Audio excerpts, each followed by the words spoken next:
días, aquí empieza nuestra cita de todos los sábados, en tu programa Entre Amigos y Conocidos. Acompáñanos a un recorrido de la información que todos deseamos conocer de temas de interés, en la voz de sus protagonistas, así también como de especialistas que nos guiarán en la mejor manera para aplicarlos en nuestro día a día y así crear un mejor mañana. Y como siempre, acompañados por muy buena música, por Río FM 95.7 y nuestras redes sociales. Así que déjate guiar por nuestros conductores Ingrid Cobo y Diego Vallejo en un programa que está hecho por ustedes y para ustedes. Entre Amigos y Conocidos, comencemos.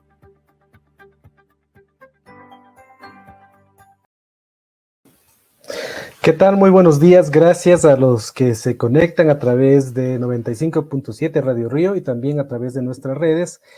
Quiero agradecerles, desear que estén de lo mejor dentro de estos momentos de crisis que estamos viviendo en el país, que lo hagamos de la mejor manera, con todos, con esperanza, con fe, con optimismo, de que debemos madurar como país y que las cosas pueden ir siempre para mejor.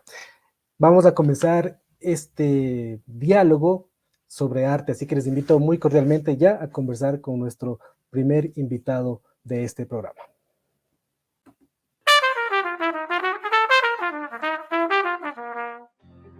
Estos somos y así nos proyectamos, aquí en tu programa, Entre Amigos y Conocidos. Y bien, queríamos conversar con nuestro primer invitado, como les había anunciado, es Federico Lucas Antenore, entre comillas, Crido. ¿Qué tal? ¿Cómo estás? ¿Cómo te llamo, Federico? Crido, ¿cómo te ¿Qué tal? Buenas introduzco noches. en la conversación? Crido está bien, es mi nombre artístico, así que Federico es lo mismo, pero Crido es mi nombre artístico. Oye, sé que naciste en Argentina, pero que ya radicas en Ecuador, en Quito. ¿Desde hace cuánto? Ya hace 4 años estoy viviendo acá. En realidad hace 5 años conocí Ecuador por un viaje que vine acá de visita, digamos. Y entonces ahí fue cuando me enamoré y dije, listo, me tengo que venir, así que ya hace 4 añitos que estoy acá. ¿Venías de visita o alguna conexión, alguna exposición? ¿Cómo fue? Claro, en ese momento, que fue en el 2017, vine con una ex pareja que tenía a conocer, que era de acá de Ecuador, y dije, vamos a conocer Ecuador. Entonces conocí este hermoso país que me enamoré, como dije, y dije, no, acá tengo que venir, me encanta, me inspira para mis obras, para todo. Entonces fue como, listo, quiero venirme. Y con un poco de ayuda y todo, ahí ya vine sacando la visa y todo, porque ya quería vivir. Entonces tuve que sacar una visa primero para quedarme de largo en Ecuador. ¿Y cómo ha sido la experiencia hasta ahora? Súper linda, o sea, como digo, es un país hermoso, me encantan los paisajes que tiene, la energía, la vibra. Para mis obras que yo hago fantasy, que es un estilo como de dragones, paisajismo y hadas, me inspira full, me ayuda un montón a todo lo que es este tipo de arte. Entonces me enamoré porque aún ahora tener un nevado como el Cotopaxi me parece increíble. Allá en Argentina, Buenos Aires más que nada, no hay eso. Tenés que viajar muchos kilómetros como para ver ese tipo de paisaje. Oye, y tú dices, tu estilo, digamos, eres un artista fantasy.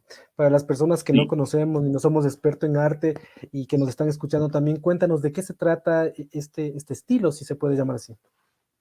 El estilo fantasy es justamente caracterizado por lo que vendría a ser la magia, ¿no? La introspección, toda esa parte onírica, la parte más espiritual a veces, de pesadillas o sueños, toda esa parte mágica, como se le dice. Siempre es la introspección o la parte de contar cuentos, ¿no? Estilo hadas, dragones, mitología, abarca todo ese tipo de cosas. Es como que a mí me cautivó por eso mismo de que no hay algo que te identifique justo en algo, sino que uno puede expresarse como quiere, mostrar sus mundos, ese tipo de cosas. Y bueno, siempre nos gusta preguntar a quien ejerce como artista, ¿cuándo empieza pues este trajinar? Sabemos que viene una vocación, que hay un don también, pero hay que irlo cultivando. ¿Dónde empiezas a darte cuenta de que, bueno, este es el camino por el que quieres transitar?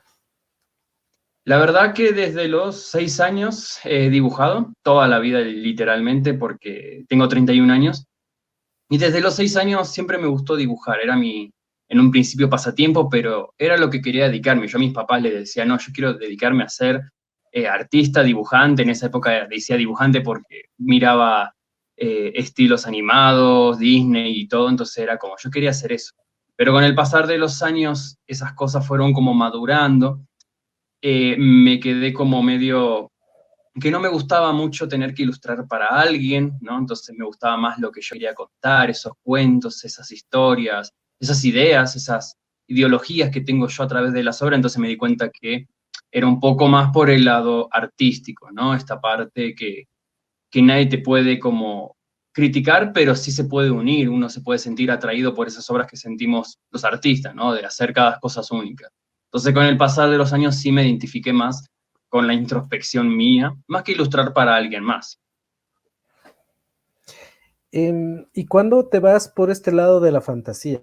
Como dices, uno empieza a hacer desde muy pequeño sus caritas y a tratar de Claro, dibujar a la profesora, al profesor. ¿Y cuándo vas como enfilándote a un estilo? claro, esa, justamente, ¿no? Cuando era chiquito dibujaba todo ese tipo de cosas que tenemos a la mano. Pero al pasar de los años me metí en un colegio artístico, el Fernando Fader, que es allá de Buenos Aires, un colegio artístico técnico, en la cual yo salí con un título técnico porque sí obligaban a los colegios a tener este tipo de tecnicatura, pero realmente era un colegio artístico. Ahí es donde me mostraron un poco más sobre las pinturas, los óleos, ¿no? Grandes artistas. Un poco me atrajo, un poco no, pero ahí es donde fue que me fui formando. Más o menos a los 16, 17 años, ya terminando el secundario, y ahí es donde entendí que no me gustaría tanto ilustrar para alguien más, sino que hacer mis propias pinturas. Y en esos años, ya 18, 19, 20, 21, 22, fue como la búsqueda de mi estilo.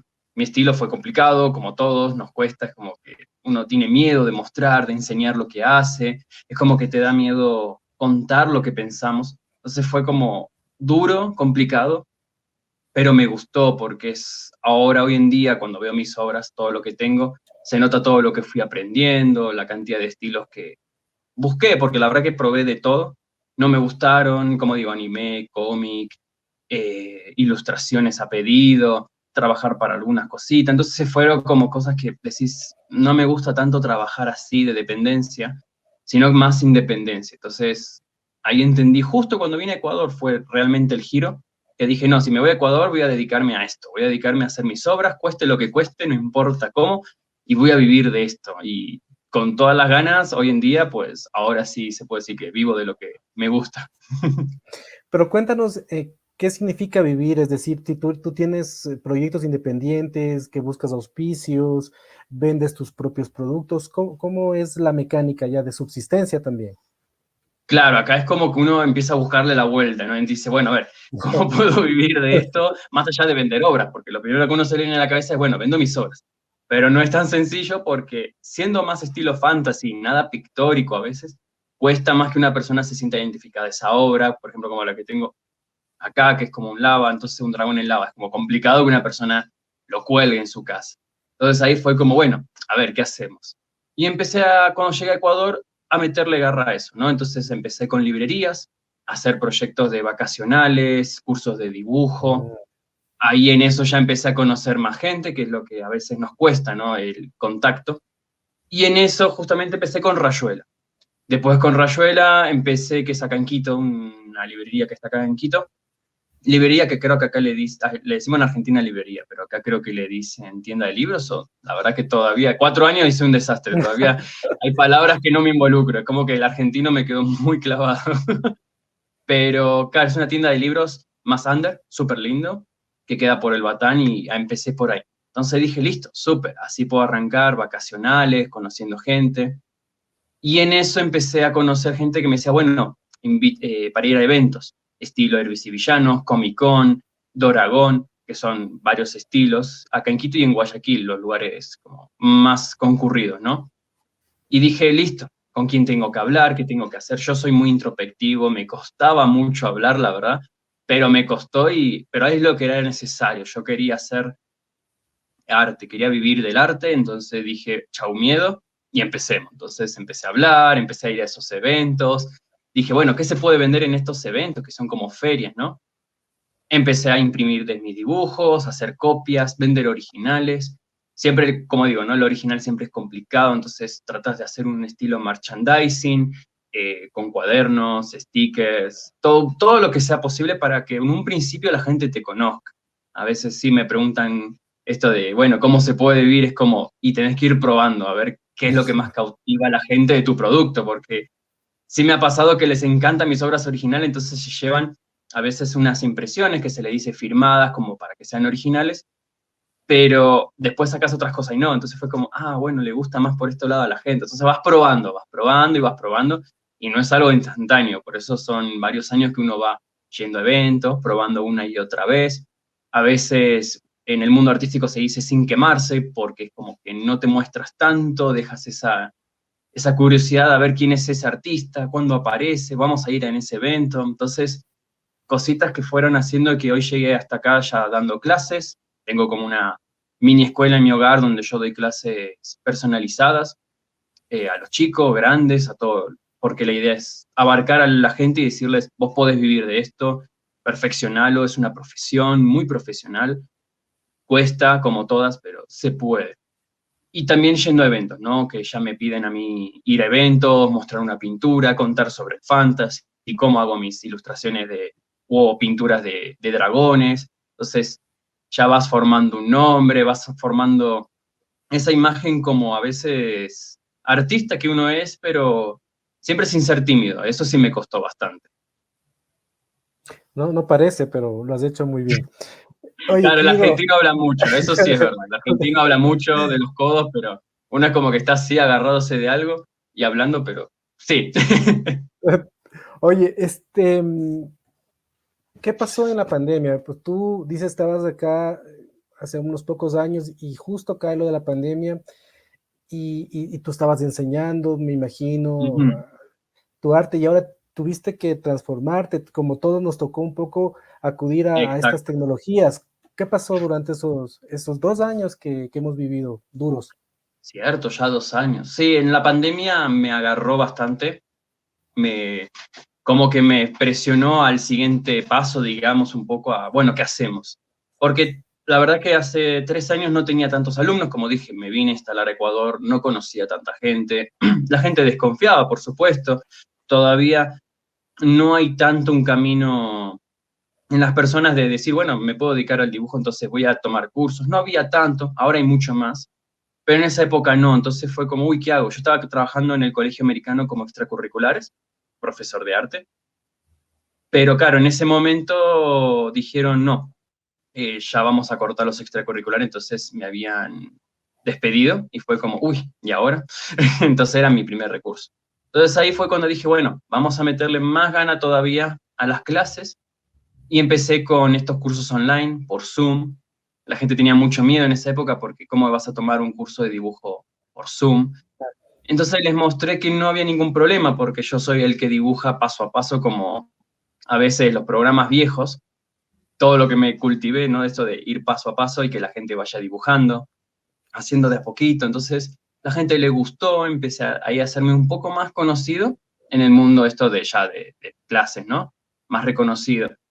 Y ahí fue cuando realmente yo creo que tuve más el reconocimiento en gente más grande, en lo de los chicos, porque en eventos ya estaba haciendo mis pasos, si no me equivoco, que fue 2019 antes, ya estaba en Comic Con, entonces por esos lados de eventos fue súper, pero en cambio, por el lado de conocer gente, dar clases, todavía no tanto. Y la pandemia, pues, en mi caso, yo sé que no todos, pero en mi caso sí me fue bien por este giro de dar clases online, de demostrarle a la gente que no había que tener miedo, que se podía dar clases tranquilamente, aprender y todo.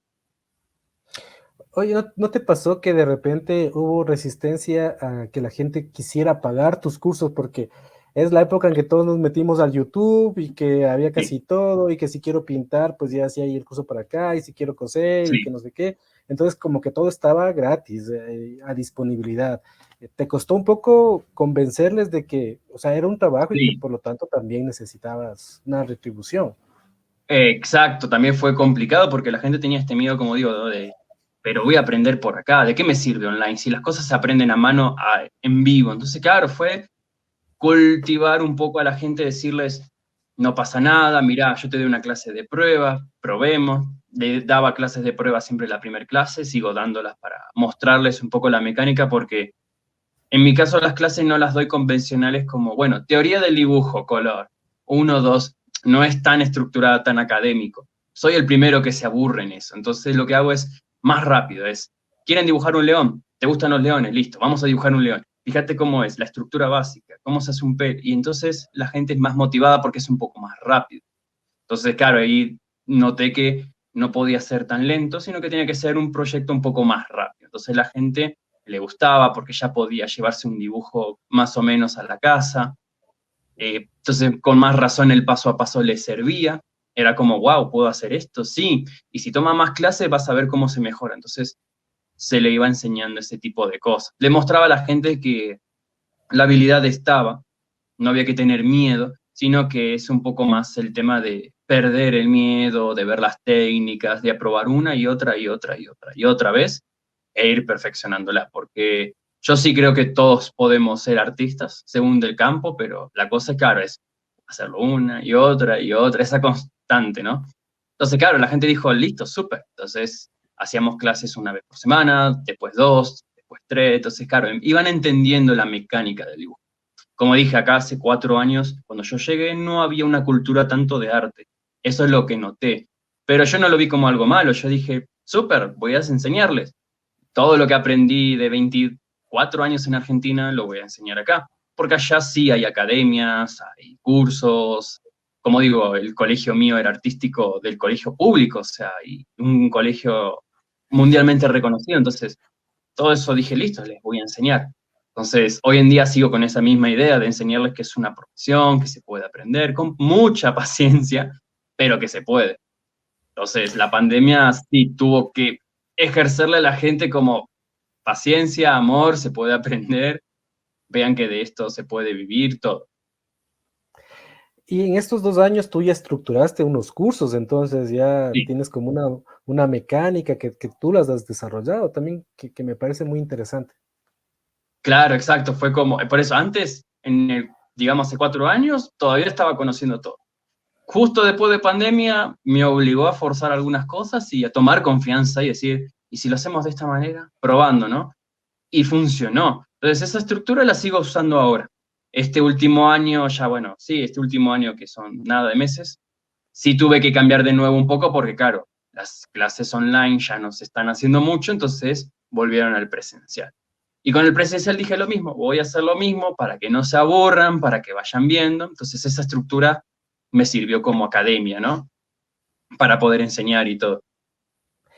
Tú dices que sí practicaste o probaste con el cómic y que no fue lo tuyo, pero tú Claro. creas tus personajes, tienes historias, no sé si también has intentado por ahí.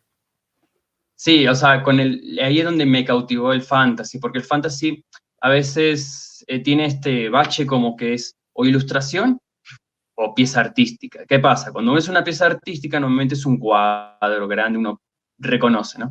Pero la ilustración es una pieza en la cual está contando algo, es, va acompañado muchas veces por un cuento o una narrativa. Entonces a mí me gustaba eso.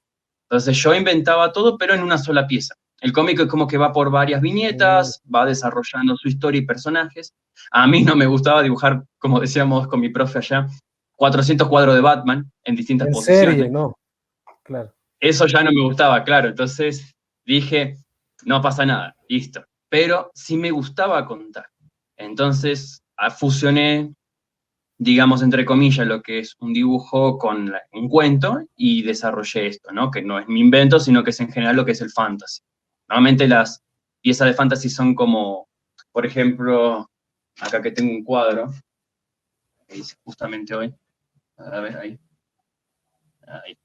Claro, que es el altar con dragones arriba. Entonces, claro, se presta a contar algo, a que la gente pueda opinar. Por ejemplo, si yo le pongo una historia, ok, es mi idea, pero cuando uno lo deja así, es como que la gente puede opinar qué está pasando, qué siente, qué emociones le surge. Por eso digo que es como un limbo que está ahí entre lo que yo opino a lo que es una obra de arte, que normalmente la obra de arte es un poco lo que el otro quiere, la interpretación. Entonces siempre que ven mis obras, las personas como, wow, yo lo que me parece que es esto o aquello, y digo, súper, me encanta cuando opinan así porque se prestan a eso mis obras. ¿Y qué técnica utilizas? ¿Qué materiales son las que son propias de este estilo? Pues la verdad, en el mundo del fantasy sí es verdad que se abarcó todo. Es como que, como digo, como que son obras de arte, ¿no? Pictóricas. Arrancó con el óleo, el acrílico, la acuarela, los lápices, grafito, todo. O sea, se pudo usar todo. Yo tomé un poco más de confianza en el 2018 cuando encontré el estilo con el digital, pero a mediados del 2019 por ahí ya me había aburrido un poco el digital. Fue como, no me llena, no puedo expresar. Es como, se nota que son muchos ceros y unos que no sienten. Me sentí más de la vieja escuela, ¿no? Como se dice. Entonces, agarré el lápiz, el grafito. Y con eso empecé a pintar, dibujar, y tengo toda una colección que hice una exposición. Me gusta siempre hacer un cierre con obras de cada año, ¿no? Del 2018, exposición, 2019, exposición. Es como cerrar el año con algo. Entonces empecé a probar el grafito, luego fue el acrílico, luego fue de nuevo el grafito con color, probé después con la acuarela, con el óleo, entonces manejo todas las técnicas, la verdad. Desde el secundario nos enseñaron a perder el miedo y a probar todas las técnicas, entonces dije, ¿por qué no? Más de grande, y empecé a probar y hoy en día como que mi técnica principal, yo diría que es el grafito, pero manejo la verdad que todos los materiales y mejor, porque cuando uno enseña, vienen con cada cosa loca a los alumnos, que es genial, entonces le puedes decir, mira, hagamos así, entonces vas probando también con ellos. Y te vas ganando confianza en uno mismo, porque como artista siempre pasa que somos desconfiados de nosotros, como, ¿seré bueno? ¿Estaré haciéndolo bien? Entonces, dando clases y dibujando mis obras todo este tiempo, fui ganando confianza y mostrando esto, ¿no? Bueno, esa es la parte como física de tu arte, pero donde está el sustento es en estos sueños, en esta espiritualidad, en estas, no sé si puedo llamar energías, en Sí. lo que sientes. Y yo quisiera que me cuentes eso, cómo te encuentras, cómo sientes estas energías. Y bien, porque estamos en un país que estamos como en el centro, lleno de estas Sí. fuerzas telúricas y de estas montañas, estas cosas que te producen tanta fuerza. ¿Cómo lo sientes? Uf, pues ahí tendría que contar, por ejemplo, esta parte, ¿no? De que cuando vine acá de visita con mi expareja, fue como, wow, qué hermoso país, pero realmente también sentí esa parte energética. Y yo estaba dibujando en esa época, y que no tengo por acá, unos seres que pueden ver en mi Instagram después, unos seres sin rostros. Unos seres sin rostro que yo pensé que dibujaba porque sí, en digital. Pero esto fue más o menos 2016, 2017. Pero cuando vine a Ecuador, 2017, como que me conecté con una energía muy parecida a estos seres sin rostros. Era como que no los veía físicamente, pero los sentía. Y ahí se me hizo clic la cabeza y fue como, wow, o sea, hay algo más. Entonces, por eso tiré todo allá, nos vinimos, y cuando vine, dije, listo, vamos a irnos de conocer, ¿no? De Cotopaxi, Chimborazo, al bosque metropolitano, vamos a recorrer por todos lados.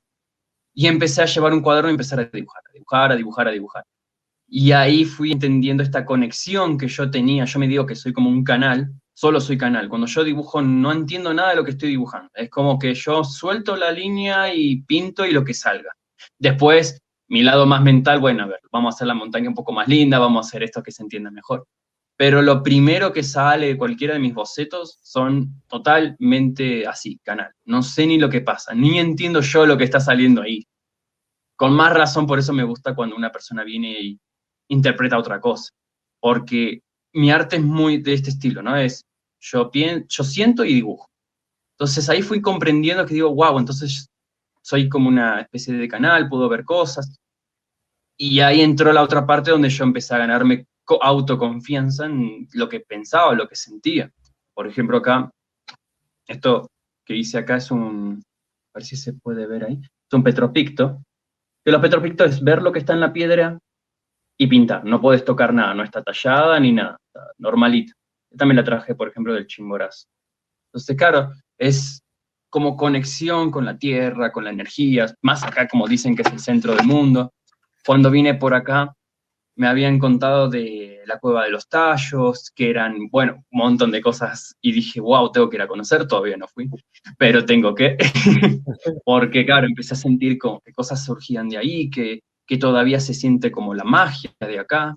Hasta los dragones que tanto me hicieron conocido estos últimos años, fue gracias a Ecuador, porque yo antes no dibujaba dragones. Antes solo dibujaba estos seres sin rostro, animales, me encanta dibujar animales, pero de repente cuando llegué aparecieron de a poquito los dragones, y fue como, wow. Entonces, claro, a veces cuando les digo a la gente que su tierra es muy reptil, se me quedan mirando, pero hay otros que no. Hay otros que me dicen, y sí es muy reptil. Entonces, ahí se creó una cosa muy linda con este país, y me encanta. Además que los reptiles tienen una simbología muy importante, el Sí, cambio, la restauración, pues son los primeros seres un poco que se adaptaron acá, o sea, siempre están adaptándose. Creo que es una sí. comparación muy fuerte y muy bonita que has hecho. Oye, ¿en dónde te sentiste así con una vibración más fuerte? ¿En qué montaña que hayas visitado? Cotopaxi. Creo que el Cotopaxi fue donde más sentí. Cotopaxi y el ex volcán el Quilotoa. Y en el Quilotoa tuve la experiencia justamente de quedarme de noche y ver toda la Vía Láctea, entonces fue como, para mí, toda una experiencia.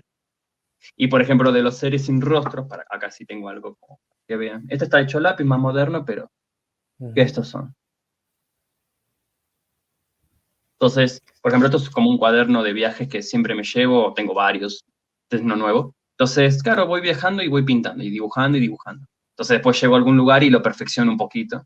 Tengo ese lado, me encanta porque tengo esos dos lados, ¿no? El mental perfeccionista y el espiritual más expresionista. Entonces, ahora, por ejemplo, estoy haciendo toda una serie de obras que son como un nuevo proyecto, que son los volcanes de Ecuador. Entonces ya hice el Chimborazo, el Cotopaxi, el altar que ahí mostré, varios volcanes tengo que seguir haciendo porque acá hay un montón. Hay 81 volcanes, no voy a hacer los 81, pero sí los principales. Y porque es eso, me encanta la energía que tienen estos volcanes y se siente. Oye, uno dice, eres como un canal que algo te viene, Sí. te llega por ti y sale, ¿no? Em, ¿Ha cambiado algo de ti? ¿Te ha hecho entender algo de ti mismo, como persona, como ser humano? No sé, pues esta cosa de pensar, ¿para qué estoy aquí? ¿Por qué? ¿Hacia dónde voy? Que casi algún momento nos Claro, preguntábamos todos. claro, o sea, por ejemplo, preguntas existenciales como tal nunca tuve, pero sí es verdad que al entender un poco que yo soy canal, que dibujo de esta manera, que mi lado es como que es una introspección pura, todo el tiempo es una introspección. Las obras son para contar lo que ellos quieren, lo que los otros seres quieren, pero al mismo tiempo son mensajes que son para mí y para el que lea, ¿no? Entonces es como raro de expresar porque es toda una introspección que va teniendo uno. Entonces, por eso siempre es como que yo dibujo y escribo, ¿no? Entonces, por ejemplo, mi cuaderno de dibujo y al lado está toda la escritura fea, letra fea, no importa, pero ahí está. Entonces, voy escribiendo y voy escribiendo y voy escribiendo. Hice ya unos 3 libros, por ejemplo, 2 en Argentina y uno que hice acá, que no, el más de producto mío, entonces ahora no tengo los libros porque son muy caros armar, pero sí armé los libros, sí tengo los libros, por ejemplo, y el primero era como relatos de la NASA, anomalías.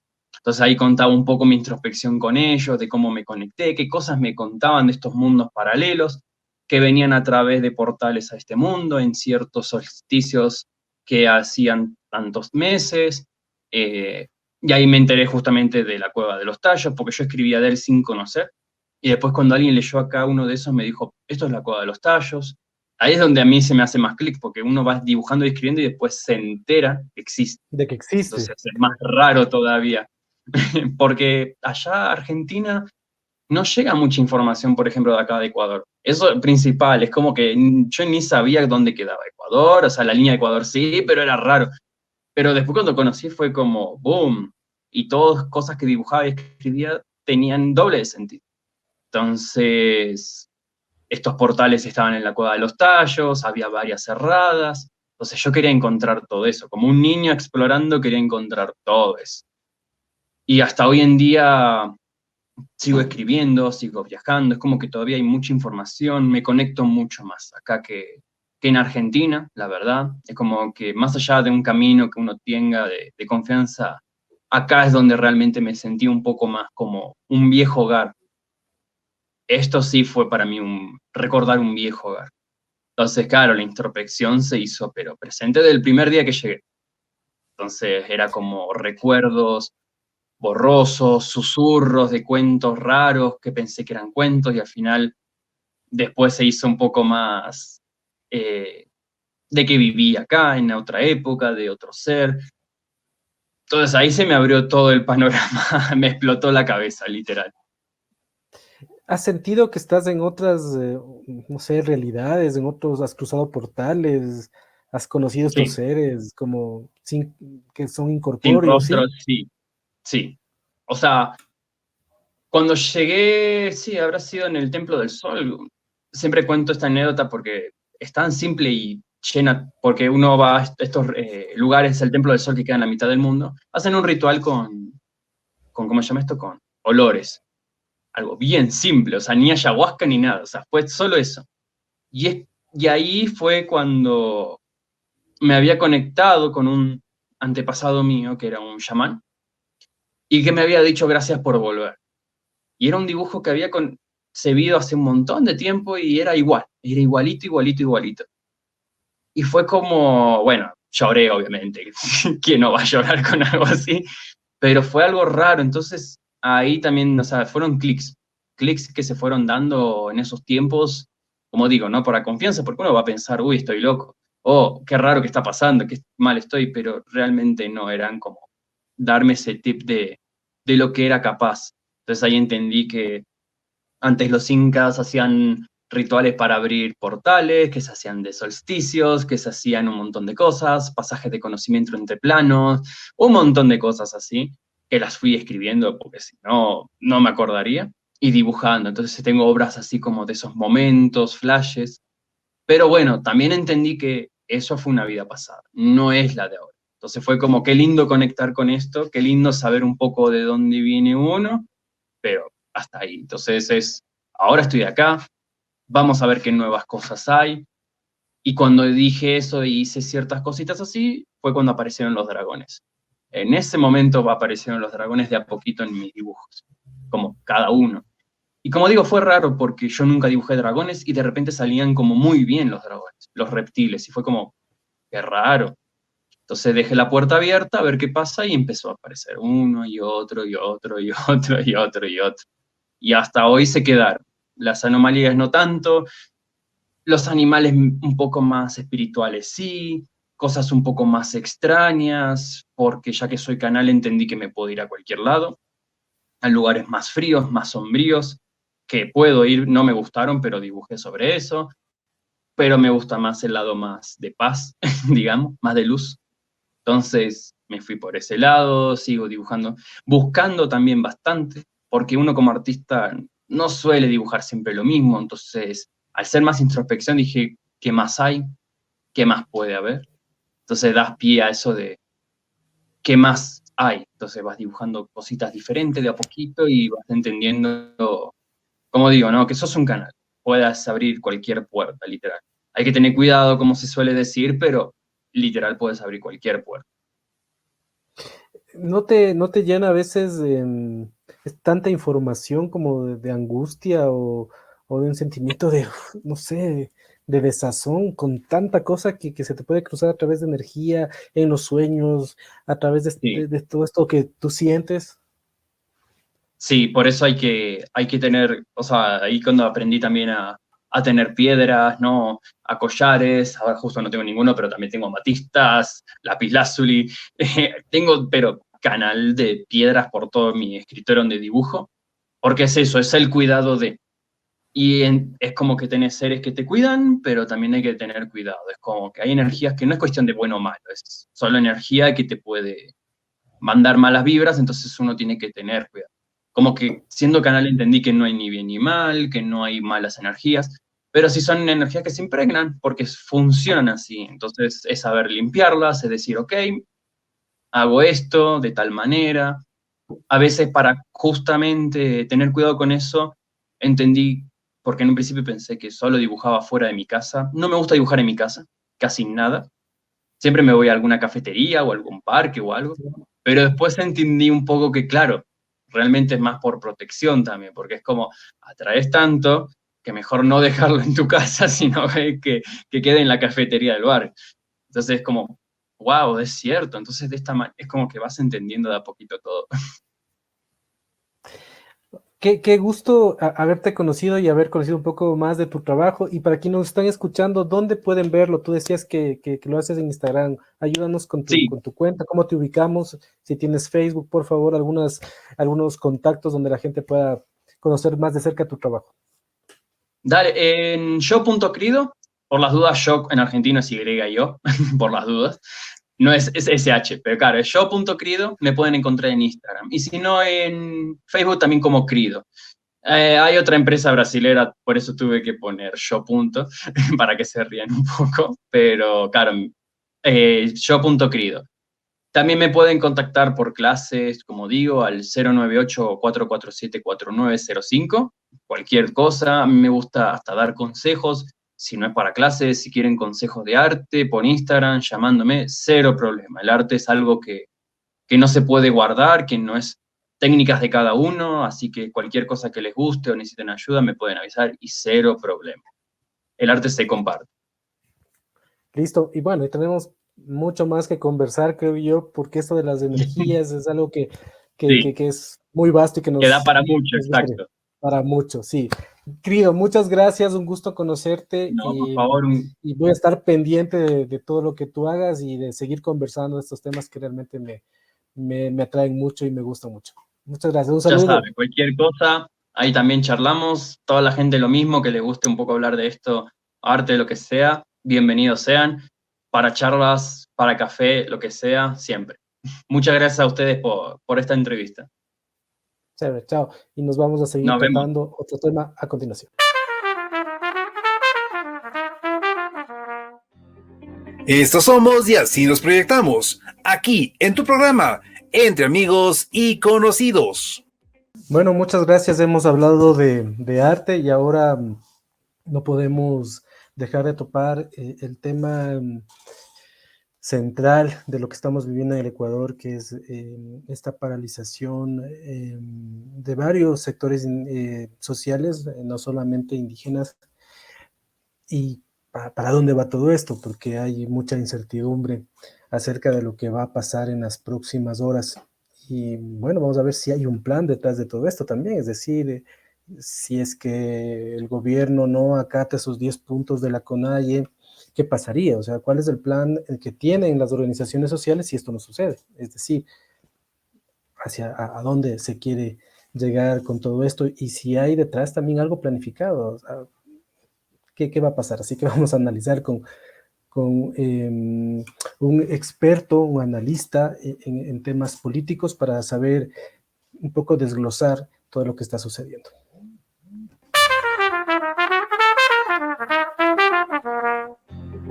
Fomentemos el diálogo, aquí en tu programa, Entre Amigos y Conocidos. Gracias, estamos a través de Radio Río 95.7 a través de las redes y damos la bienvenida a Giuseppe Cabrera. Él es analista político, conocedor de todas estas estrategias que se esconden muchas veces detrás de estas decisiones políticas y muy conocedor también de la realidad del Ecuador. Giuseppe, ¿cómo está? Buenos días. Buenos días, Diego, y buenos días a todos quienes nos escuchan. Qué gusto poder estar aquí. Bueno, la pregunta que nos hacemos, bueno, tratemos de desentrañar qué está sucediendo. Nosotros vemos una serie de hechos, pero posiblemente no el trasfondo de las cosas. A su criterio, ¿en qué momento estamos? A ver, yo creo que hay un momento de reconocimiento por parte del gobierno que por un lado lo hicieron mal en términos de que no están siendo capaces de responder a las necesidades populares, de no taparse detrás del discurso de apenas vamos un año, ¿qué quieren que hagamos en un año? Porque a mí me parece que es un absurdo, porque un año significa el 25% del gobierno. No es poca cosa, ¿no? Y hay cuestiones de acción inmediata. Comprar medicinas no necesita una política pública muy complicada, hay que comprarlas y ya. Entonces, me parece que hay un reconocimiento, y lo digo por la cadena del presidente del día de ayer en la noche, en la cual él anunció una suerte de medidas para paliar la crisis económica, que pues, no pueden ser las que haya planteado la CONAIE. Yo creo que no son las 10 que planteó la CONAIE, pero sin lugar a dudas, esas 10 eran las propuestas de la CONAIE, no eran las propuestas de todo el proceso de movilización, que yo creo que el lunes era un proceso de la CONAIE, pero que ha ido transitando a otros sectores que se han ido agrupando en el camino, a los estudiantes, a los maestros, a grupos feministas. Entonces creo que precisamente, y sobre todo a otros grupos o a otros sectores indígenas que no están cobijados bajo la CONAIE. Entonces me parece que esta respuesta trata de dar soluciones a las demandas de estos otros sectores que no necesariamente son la CONAIE y que pueden desmovilizar a todo el paro en general. Por otro lado, creo que también estamos en un momento en el cual el gobierno se da cuenta que el diálogo es el único camino, que no había otra forma, que no se puede llevar preso a todos los manifestantes porque las cárceles no dan abasto, porque no es una solución viable.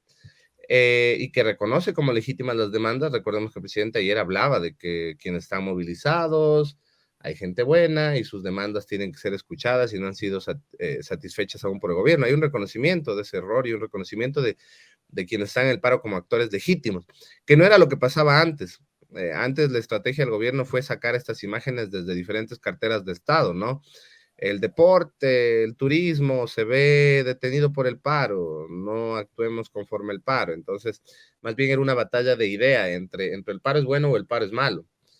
Pero ahora más bien ya se reconoce como actores legítimos a ciertos sectores dentro del paro, aunque se sigue viendo como un enemigo a ISA y a la CONAIE, lo cual creo que sigue siendo un error, pero por lo menos hay un primer momento de reconocimiento de la movilización. ¿Por qué se da? Entonces yo creo que por ahí podríamos empezar, y también una especie como en esta misma especie de aprendizaje y de reconocimiento de errores, lo que pasó ayer con el decreto ejecutivo, que bueno, no muchos se creen que se haya sido un borrador, pero a la final lo importante para mí es que hayan cambiado el decreto, no me importa mucho si era o no un borrador. O sea, lo importante es que hayan borrado el artículo 9 que restringía la libre circulación de información, que para mí es algo peligroso, sobre todo para un gobierno que se dice liberal, que dice el liberal y que sea democrático. ¿Cómo filtras tú la información? O sea, eso solo pasa en el totalitarismo de China. O sea, no era algo bueno, yo no sé a quién se le ocurrió, pero lo importante es que el gobierno se dio cuenta que eso no era el camino, incluso en un estado de excepción. Las medidas del estado de excepción tienen que ser proporcionales a la excepcionalidad del momento que provocó esa generación de ese decreto ejecutivo. Y filtrar la información lo hace, y yo creo que no. Entonces, también me parece positivo esa forma del gobierno de replegarse a las críticas que han habido en estos momentos. Veamos cómo sigue reaccionando el gobierno. Creo que puede ser esto una medida a mediano plazo, o sea, no inmediata, porque para desactivar el paro necesariamente pasa por ISA y la CONAIE, pero a mediano plazo puede hacerle que vaya perdiendo fuerza si es que logra convencer a estos otros sectores que están integrados en el paro. Yo me preguntaba al principio de este espacio, que cuál es el plan de la CONAIE y especialmente de estos sectores movilizados una vez que si determinan que, bueno, el gobierno no ha cumplido. O sea, ¿qué viene después de eso? O sea, ¿es una salida del gobierno a la fuerza? ¿Una instalación de qué? O sea, ¿cuál es el plan si es que el gobierno nos llega a decir, bueno, acepta estos 10 puntos? Porque alguna vez cuando estudiábamos negociación decían, pues, o sea, si hay posiciones polarizadas y que no hay una voluntad de decir, bueno, voy a perder en esto, voy a ganar en esto, o sea, ahí se puede sentar a negociar, pero si hay dos extremos que no permiten negociación o no quieren diálogo, va a ser imposible. Entonces, ¿cuál es el plan? ¿Hacia dónde podría llegar la CONAIE y toda la movilización? Yo estoy de acuerdo, Diego. No basta con decir queremos diálogo, sino que hay que generar las condiciones para ese diálogo. Por un lado, una metodología clara sobre cómo vamos a a sentarnos a dialogar sobre ciertos puntos y cómo vamos a ser honestos sobre este tira y jala que significa el diálogo, ¿no? Lo que tú mismo decías, estamos dispuestos a ceder en esto y estamos dispuestos a mantenernos en esto, ¿no? Eso primero, y eso lo provee una metodología clara de cómo se van a ir dando estos acuerdos sobre los cuales se pueda llegar y estas discrepancias sobre las cuales no se pueda avanzar. Lo segundo es un actor intermedio, es decir, un tercero neutral, no objetivo, porque nadie es objetivo, pero sí cierta neutralidad sobre los actores y sobre las decisiones que tomen. Que recuerda tú que en octubre de 2019, distinto a lo que se anda dando gira de medios la ex ministra María Paula Romo, que me parece vergonzoso, diciendo que ella ha acabado el paro, no se dio por la represión del Estado, el paro terminó porque la Conferencia Episcopal y el Programa de Naciones Unidas intermedió para que eso pase. Entonces creo que de nuevo hay que ver a octubre 19 como una especie de símil de cómo superamos eso. Entonces necesitamos un tercer actor objetivo, neutral, con alta legitimidad. Y cuarto es reconocernos como legítimos. Porque si Isa quiere votar al presidente, él no lo ha dicho públicamente, ¿no? Eso lo hemos escuchado en audios filtrados y demás. Pero si él quiere votar al presidente, no, eso no es reconocerle como un actor legítimo. Y si el presidente lo ve como un terrorista y quiere cazarlo y meterlo preso, tampoco lo reconoce a Isa como un actor legítimo. Entonces, ambos tienen que reconocerse con la legitimidad que tienen. El uno por haber sido electo presidente hace apenas un año y el otro por ser el personero de la organización social más grande del país. A gusto o disgusto de la gente, es la organización social más grande del país. Y esos son actores importantes para negociar. Entonces ahí viene la pregunta clave, ¿no? ¿A dónde apunta la CONAIE? Verás, yo creo que la CONAIE, como muchos actores, pueden tener varias estrategias, a veces antiinstitucionales, que yo rechazo profundamente. Digamos, yo no creo que este país esté para más golpes de Estado. Ni siquiera a Bucaram o a Gutiérrez o a Maguad, que son los personajes, digamos, de los personajes más funestos desde el retorno a la democracia, creo yo que haya sido positivo que se hayan sido depuestos de su cargo a través de un golpe de Estado. No estoy de acuerdo con esa forma. Creo que siempre hay que optar por las salidas institucionales, porque además este tipo de golpes lo único que te da es como una democracia que otra vez vuelve a nacer, un borrón y cuenta nueva. Y nuestra democracia, y no le permite madurar lo suficiente a nuestra democracia. Esto es grave. En otros países nos estudian, pero por el grave nivel de deficiencia institucional que tenemos. 10 presidentes en 7 años de gobierno. O sea, son apenas 7 años tuvimos 10 presidentes. Eso es algo inaudito en el gran momento de caídas de presidentes que tuvimos, que empezó con Bucaram. Entonces, yo creo que eso no es el camino, pero ahora la cuestión es, ¿quién tiene que ser el garante de la Constitución, el garante del Estado de Derecho, de la democracia, de la pluralidad? Es el presidente, es el gobierno, porque le votamos y le elegimos para que eso pase. Entonces, ¿qué tiene que hacer el gobierno? Ser lo suficientemente astuto para que no cale en la gente la idea de golpe, si es que así fuera la estrategia que tuviera la CONAIE. ¿Cómo se logra eso? Primero, esto no es cuestión de cuántos aciertos tengas, sino sobre todo de cuántos errores no cometas. Entonces, el primer error del gobierno, meter preso al PRI de la organización más grande del país. O sea, ahí ya tiene una denuncia de secuestro, que yo no sé si lo hacen malintencionadamente, pero eso es un delito de lesa humanidad y eso se podría configurar en una destitución del presidente. El secuestro es uno de los delitos que configuran la destitución del presidente conforme a la Constitución. No sé si lo hicieron con esa intención, pero como ves, dieron pie a que se pueda configurar eso. Entonces, primer error. Segundo, no reconocerlo como un actor legítimo. Tercero, mostrarse siempre reacio a la posibilidad de dialogar. Yo creo que lo más certero que pudo haber hecho el presidente es mostrar a Isa como alguien que no buscaba dialogar, pero no solo ha mostrado a Isa como alguien que no busca dialogar, sino que él mismo se ha demostrado o se ha detallado como, a cuerpo entero como alguien que no busca negociar, que ha dicho, yo tengo mano dura y vamos a llevar presos. Recuerda que esa fue la primera declaración.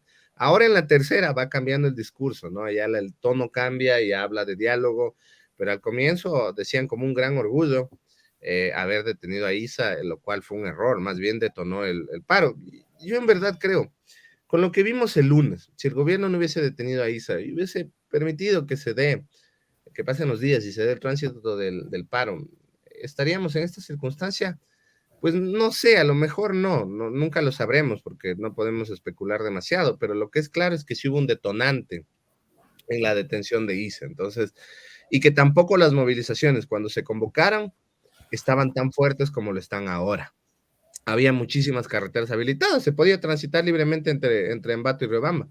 Ahora ya no es posible eso. Entonces, hay muchos errores de parte del gobierno y es el gobierno el que tiene que desactivar a la CONAIE, porque pedirle a la CONAIE o pedirle a ISA que cambien su estrategia, primero digamos, es una batalla perdida porque ellos verán por qué toman sus decisiones, ¿no es cierto? Y aparte es legítimo porque nosotros no podemos meternos a decir, oigan, ustedes tomen estas decisiones. Entonces, ellos tienen su estructura, su organización, y ellos hablan por sí mismos, por los movimientos y por los pueblos y nacionalidades indígenas. Pero al gobierno sí podemos exigirle eso, porque el gobierno es de todos, votamos todos, y por tanto todos podemos hacer control social sobre ese gobierno.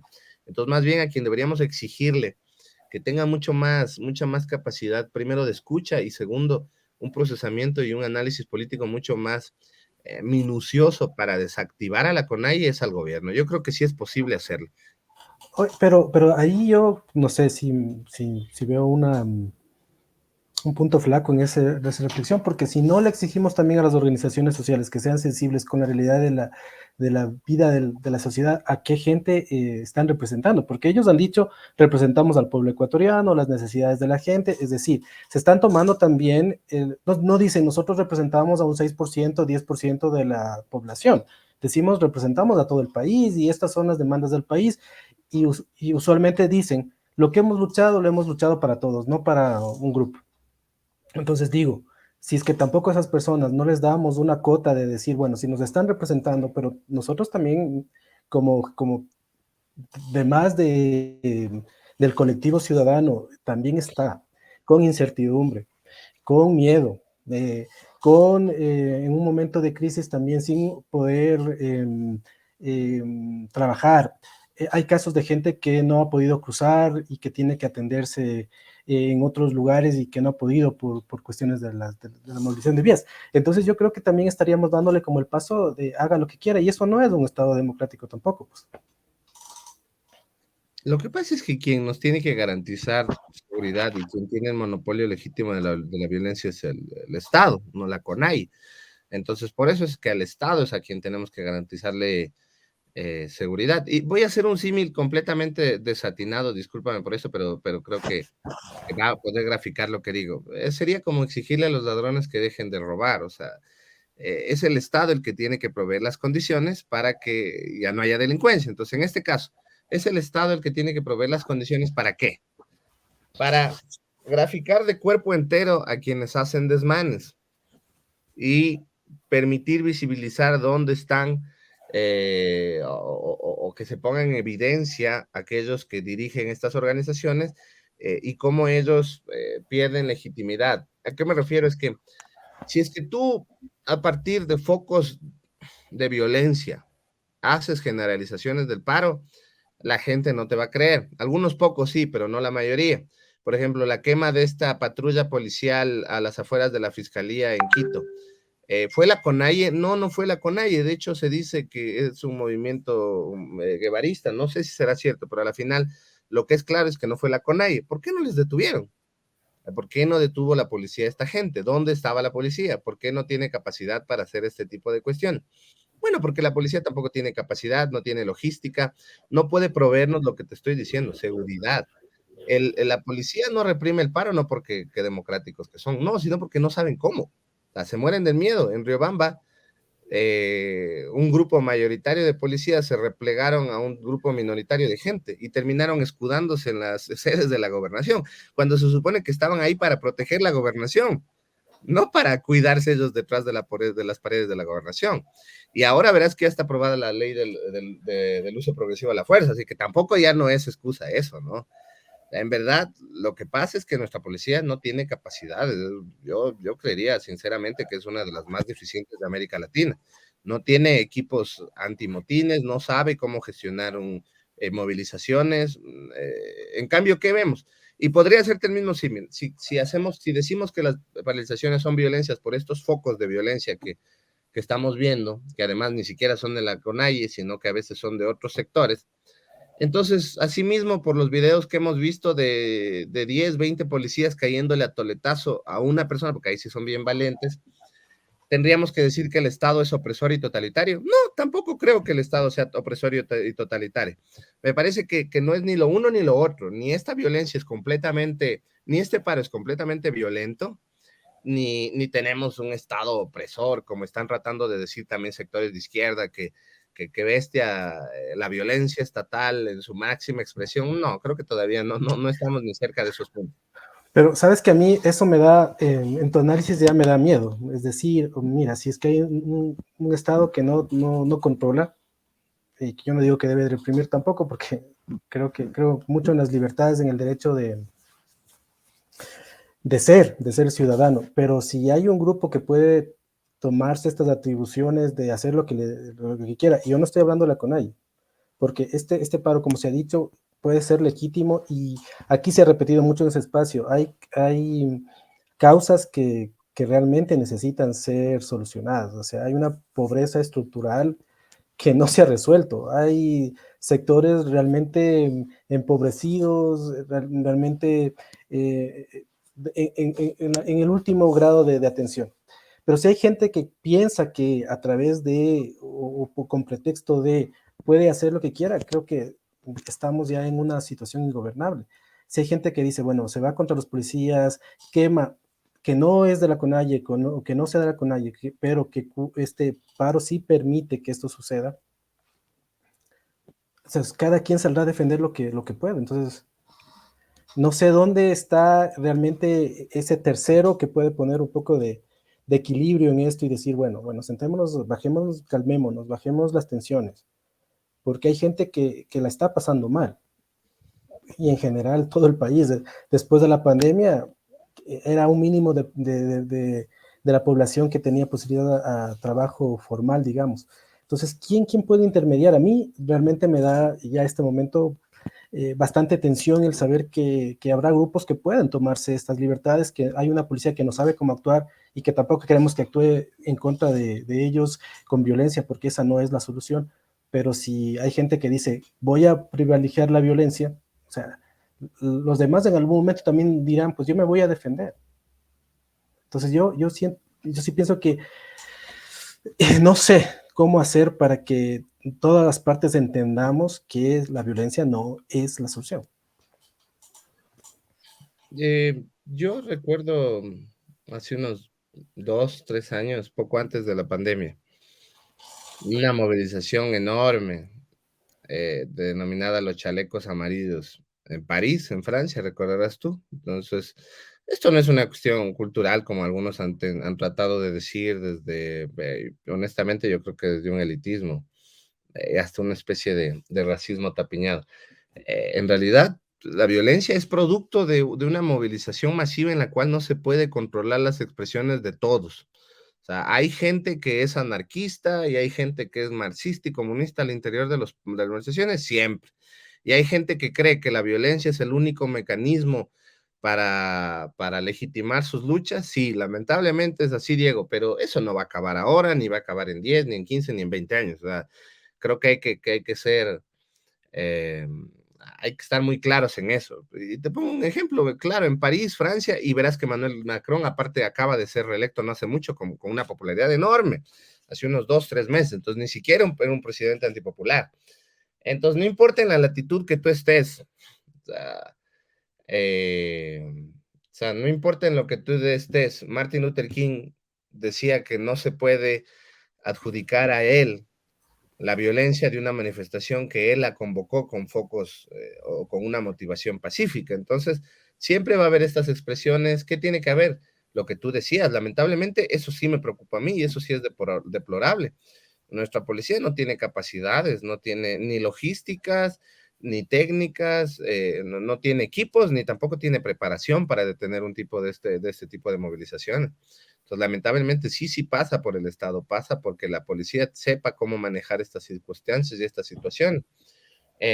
de ahí en las manifestaciones siempre va a haber focos de violencia, eso es algo que, pues, que no se puede acabar, es como, no sé, como tratar de acabar con el crimen absoluto, es muy difícil porque siempre va a haber este espacio de violencia en las manifestaciones, por más que intentemos que se den en el marco del Estado de Derecho, de los cauces democráticos, de cierto espacio pacífico. La única forma en la que una manifestación no va a tener esto es cuando es muy pequeña.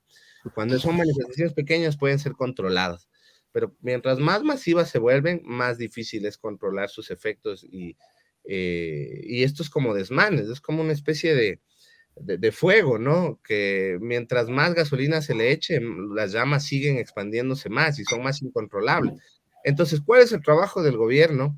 No tirar gasolina, sino posibilitar que este fuego sea controlable, que se encuentre en cierto parámetro en el cual uno pueda apagarlo, en el cual pueda ver sus límites, ver hasta dónde puede extenderse. Entonces, creo que por eso yo sí le adjudico al gobierno las responsabilidades sobre el aumento de la crisis, y además porque el gobierno cometió esos errores, como la detención de Isa. O sea, ese es un error enorme, muy, muy grave. ¿Qué podemos pedir a la CONAIE? Mira, yo creo que a las organizaciones que están convocando el paro, ¿no? Porque como tú decías, no solo está la CONAIE, sino que hay muchos sectores. Podemos hacer un ejercicio crítico, ¿no? Un ejercicio crítico llamando a que no se usen mecanismos violentos. Podemos hacer esos espacios. Sí, creo que siempre, digamos, en algo puede aportar, pero finalmente, como te decía, tú no vas a poder cambiar la mentalidad de esa gente que ve como la violencia como un mecanismo de ejercicio del poder. Sobre todo si es que sí es verdad que hay dentro grupos más radicalizados que creen en que la violencia es el único mecanismo para disputar el poder. Yo no creo en eso. No soy comunista, no soy marxista, no comparto en eso. No creo que la revolución sea el camino, pero hay gente que sí, hay gente que sigue creyendo que sí. Entonces, no vas a poder acabar con eso, pero si la policía tuviera capacidades, detuviera a esa gente. Porque la detención de Isa, por ejemplo, fue totalmente sacada de los cabellos. Él estaba en su carro y le detienen por la autoría intelectual de la paralización de servicios públicos. Lo cual es, digamos, es completamente disparatado por dos cosas. La primera, cómo tú mentalizas un delito, cómo tienes flagrancia sobre la mentalización de un delito, cómo se ve la flagrancia de una mente en acción. Es casi imposible. Y no es que le procesan o no le judicializan como por un autor material del delito. O sea, la materialidad es ya, muevo una llanta y pongo en medio de la calle y prendo fuego, ¿no? Ahí está, él es el autor material. Pero el autor intelectual en flagrancia, no te digo que no pueda haber una autoría intelectual, a lo mejor lo hay, pero no en flagrancia, es muy difícil, muy disparatado poder hablar de una flagrancia en autoría intelectual, a menos que tuvieran un documento, es muy, muy complicado, entonces fue sacar los cabellos. Y creo que el gobierno pensó que al contrario iban a replegar a Isa, pero no fue lo que lograron, ¿no? Más bien movilizaron a más gente. Y ahora, digamos, creo que también ahí lo importante es que el gobierno un poco pueda abrirse lo más posible a estas demandas que están presentando, porque de esta forma se va a deslegitimar, a desarticular al núcleo y se va a revelar o se va a develar cuáles son sus verdaderas intenciones. Es complejo, no te digo que sea fácil. Gestionar una movilización es muy difícil. En Europa, que tiene más capacidades, igual sigue siendo complicado. Lo hemos visto en los chalecos amarillos en España, en Francia, lo hemos visto en los levantamientos por la independencia de Cataluña en España. Entonces creo que este tipo de cosas siempre van a ser muy difíciles. Yo creo que no se puede simplemente verlo en términos de claro oscuro, sino que hay que profundizar un poco más y hacer lo posible por no aumentar la radicalidad de esto y por no echarle más gasolina al fuego. ¿Por qué? Y con esto cierro. En un paro se van básicamente a paralizar los servicios públicos. Sí, por más pacífico que seas, porque si tú pasas por la avenida de los Shiris, te pones en la tribuna de las Shiris con con 1,000, 2,000 personas caminando por media vía, ¿estás o no estás paralizando un servicio público que es el tránsito de todo? Sí, a la final sí, entonces, pero llevaron detenidos a todos quienes se manifestaban en 2015 en la Avenida Las Chires, no. Entonces, es que es un delito muy difuso. Yo, de hecho, creo que eso fue uno de los grandes errores de la época del correísmo, crear una serie de delitos tipificados que se disputan con el derecho a la protesta, la paralización de los servicios públicos, el terrorismo, el sabotaje. Para mí esos tres son delitos políticos, no son delitos, son delitos que están tratando de proscribir acciones políticas como el derecho a la protesta. ¿Qué pasa en otros lados? Bueno, la protesta generalmente siempre también es encausada por las alcaldías, por los gobiernos locales, permiten que se dé este paso, ¿no? Este tránsito, porque también así tú posibilitas que sea pacífico, dando las condiciones para que pase. En nuestro país nadie hace nada, ¿no? Todos niegan que va a haber un paro, todos niegan que va a haber una movilización y por tanto el paro va por donde pueda ir, ¿no? Y se moviliza desordenadamente y toma las calles y usa el espacio como pueda usarlo a su mejor convenir. Entonces, eso yo creo que también es importante. ¿Cómo empezamos a regularizar las circunstancias y las condiciones en las cuales se da una movilización? ¿Por qué el alcalde de Quito, Guarderas, los alcaldes de Ambato, de Riobamba, de Ibarra, no son capaces de tener una negociación con los movimientos y decirles, miren, yo, más allá de que esté o no de acuerdo con ustedes, les voy a dar las posibilidades para que se manifiesten pacíficamente, pero permítanos también que la ciudad siga andando. Este es el camino que se ha planificado para que ustedes vayan, caminen. A lo mejor no Bueno, responde, es que también lo que estamos diciendo es que si es que no hay con anterioridad un deseo de diálogo de ninguna de las partes, pues poco se puede dialogar. Y eso no, yo no estoy tampoco justificando actitudes de autoridades que deben ser, creo que en este momento, quienes orienten, lideren de alguna forma, ¿no? Vemos, muchas veces la ciudadanía se siente como abandonada, ¿no? O sea, no hay un liderazgo de una persona que justamente eso, pueda decir, vamos a sentarnos a dialogar. Para ir terminando, sabemos que tienes un compromiso. Cuando la CONAIE plantea sus 10 puntos, hay algunas cosas que son determinadas o que deben ser determinadas por un gobierno y que un gobierno es electo para eso. Y entonces cuando dices, quiero que estas 10 puntos me aceptes porque si no voy a la violencia o voy a las últimas consecuencias, es querer imponer una plataforma gubernamental sin haber ganado. O sea, de alguna forma también ahí tiene que ceder, es decir, para algo, alguien, por mínimamente que haya sido, le eligieron a un gobierno que tenía un cierto paquete de medidas o un estilo de gobierno que ya estaba medio determinado. Entonces, querer poner a la fuerza ciertas acciones gubernamentales sin ser gobierno, no, ahí no es que también tiene que estar clara la CONAIE cuál es su real función o su real papel dentro de la sociedad. Mira, estas desembocaduras de movilización y de protesta se dan ante la crisis del sistema de representación.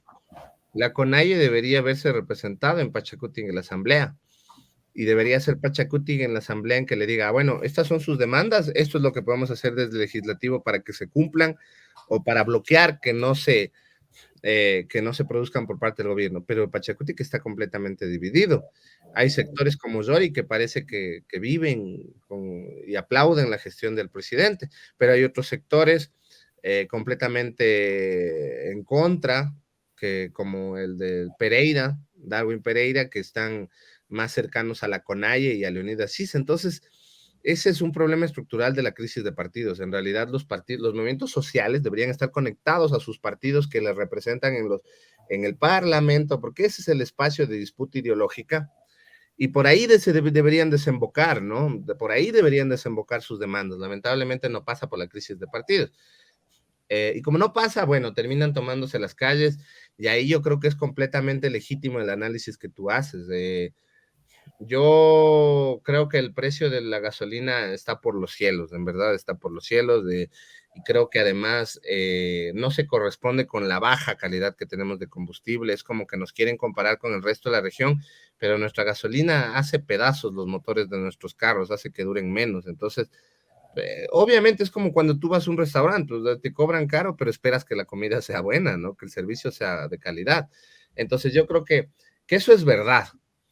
Y creo que más bien deberíamos reclamar calidad.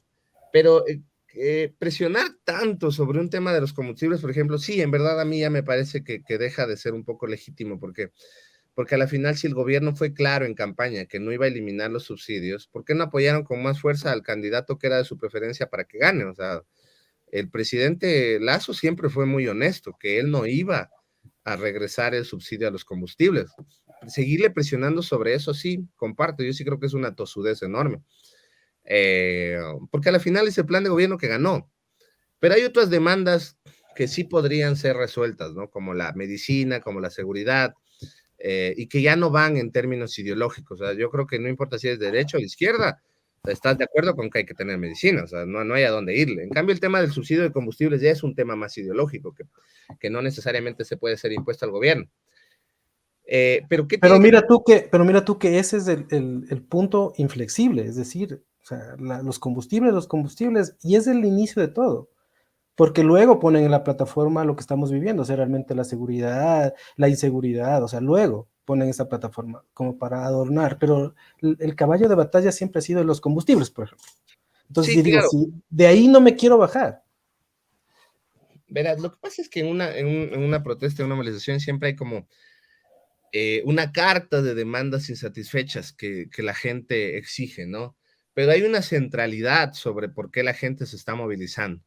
Sí, puede que la CONAIE piense que es los combustibles, pero yo no creo que son los combustibles, porque si tú escuchas a la gente que se está movilizando, si escuchas a los niños, si escuchas a los indígenas, si escuchas a los ancianos que están movilizados, todos se movilizan por el encarecimiento de la vida. O sea, todos dicen, la vida está muy cara, los productos están muy caros, el aceite ha subido de precio, incluso por el conflicto internacional. Tenemos problemas con la uria, y nos da miedo salir a las calles. A mí también me da miedo salir a la calle. O sea, hemos perdido el derecho a la libertad por la delincuencia. Entonces, la cuestión no digo sencilla, pero es un poco más producible, o sea, es mucho más exitosa si es que el gobierno gestiona esas otras demandas. Es decir, la CONAIE tiene 10. El gobierno dice, empieza a solucionar de esas 10, unas 4 prioritarias, se empieza a desactivar la de los combustibles. Créeme, porque la gente que está incluso movilizada va a decir, bueno, no, el gobierno está tomando acciones. Y de hecho lo que hizo ayer el gobierno con las acciones que decidió es porque estaba respondiendo a ciertos sectores que sí se reunieron con él. O sea, es para responder a esos sectores. Si es que van a ser efectivas, no lo sé aún. No sé si es que eran las medidas necesarias, pero por el momento ya hay una suerte de medidas. Veamos si es que estas medidas logran desactivar el este. Porque a la final, si es que logra desactivar esto, ¿qué va a pasar? Es lo que te decía hace un momento.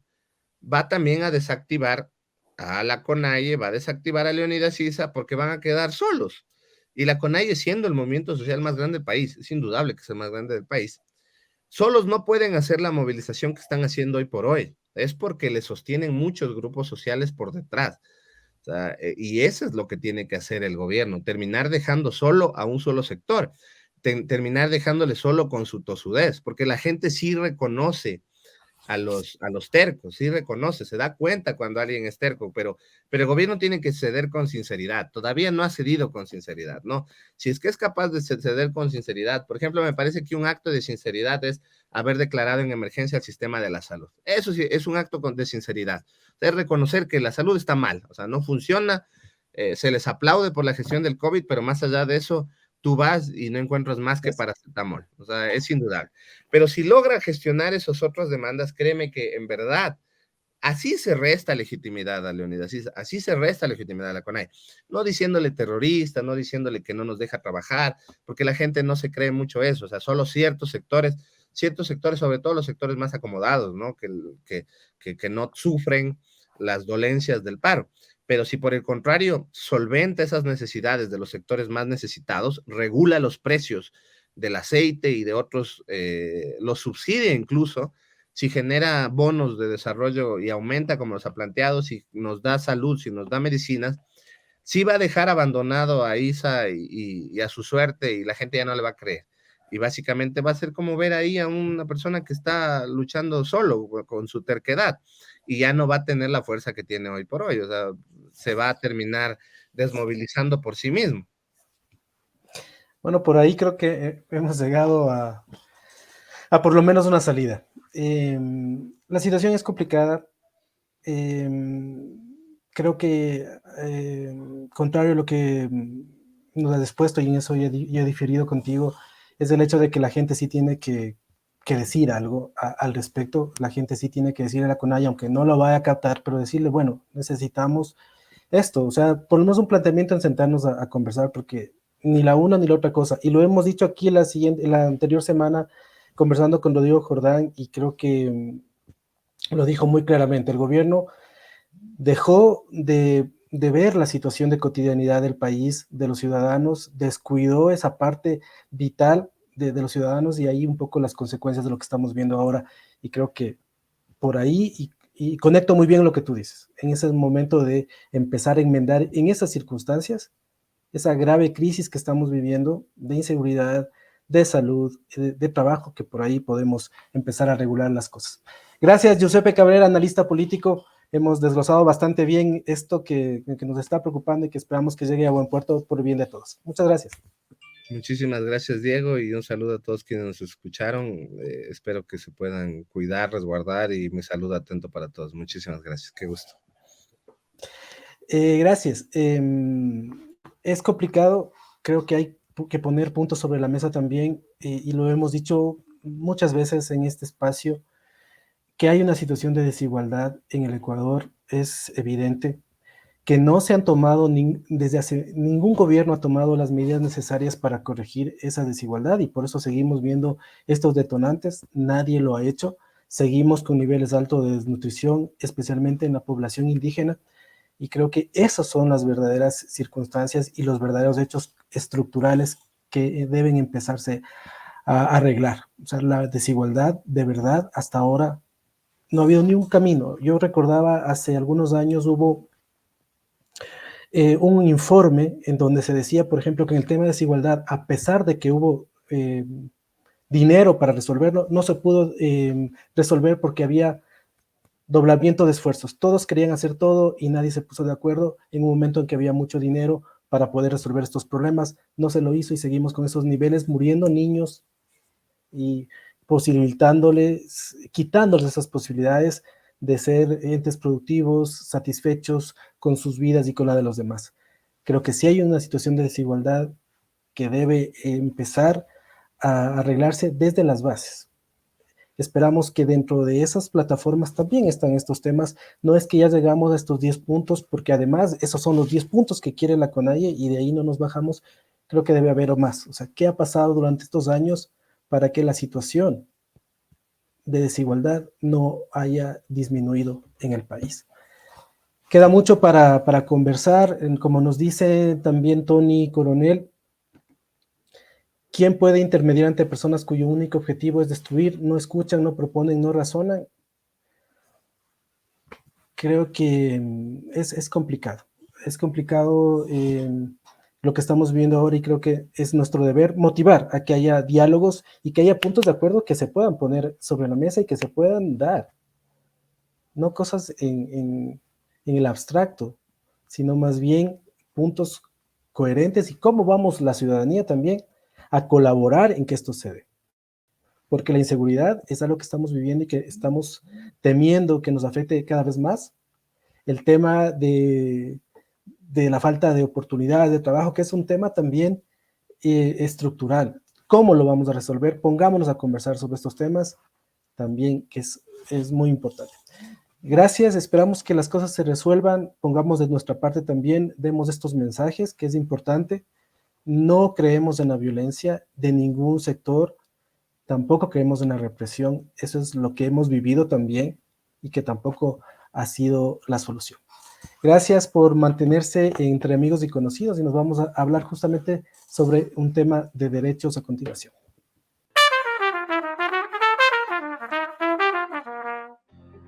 Estos somos y así nos proyectamos, aquí en tu programa, Entre Amigos y Conocidos. Continuamos acá entre amigos y conocidos y vamos a seguir charlando sobre temas de actualidad y queremos dar la más cordial bienvenida a Odalis Inca que nos acompaña ya en estos momentos y vamos a hablar sobre una serie de actividades que se están realizando en Riobamba precisamente en este mes de junio. Pero ya vamos a ver que Odalis nos cuente. Buenas noches, ¿cómo está? Muy buenas noches, gracias por el espacio de este canal, muy agradecida por este medio de comunicación que nos haya abierto las puertas. Bueno, sí, la agenda justamente se realizó con el apoyo de mujeres feministas, la misma colectiva GLBT, tratando de visibilizar la situación, la realidad un poco, ¿no?, de las personas de la comunidad aquí en la ciudad de Riobamba y en la provincia de Chimborazo.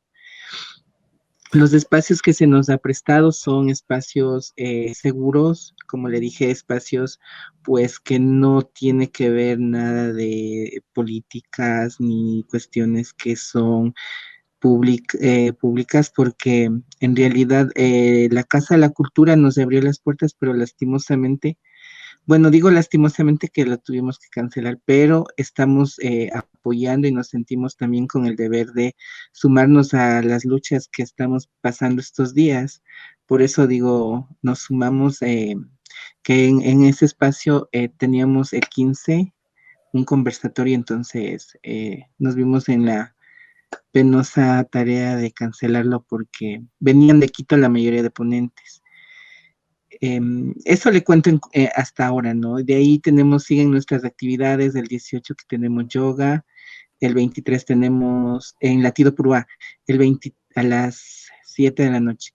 El día 23 tenemos en La Perinola una película, se trata Mi Vida en Rosa, habla sobre la niñez trans, y posteriormente ya nos queda la marcha el 28 a las 5 de la tarde en la X del Parque Infantil, es la reunión, se podría decir.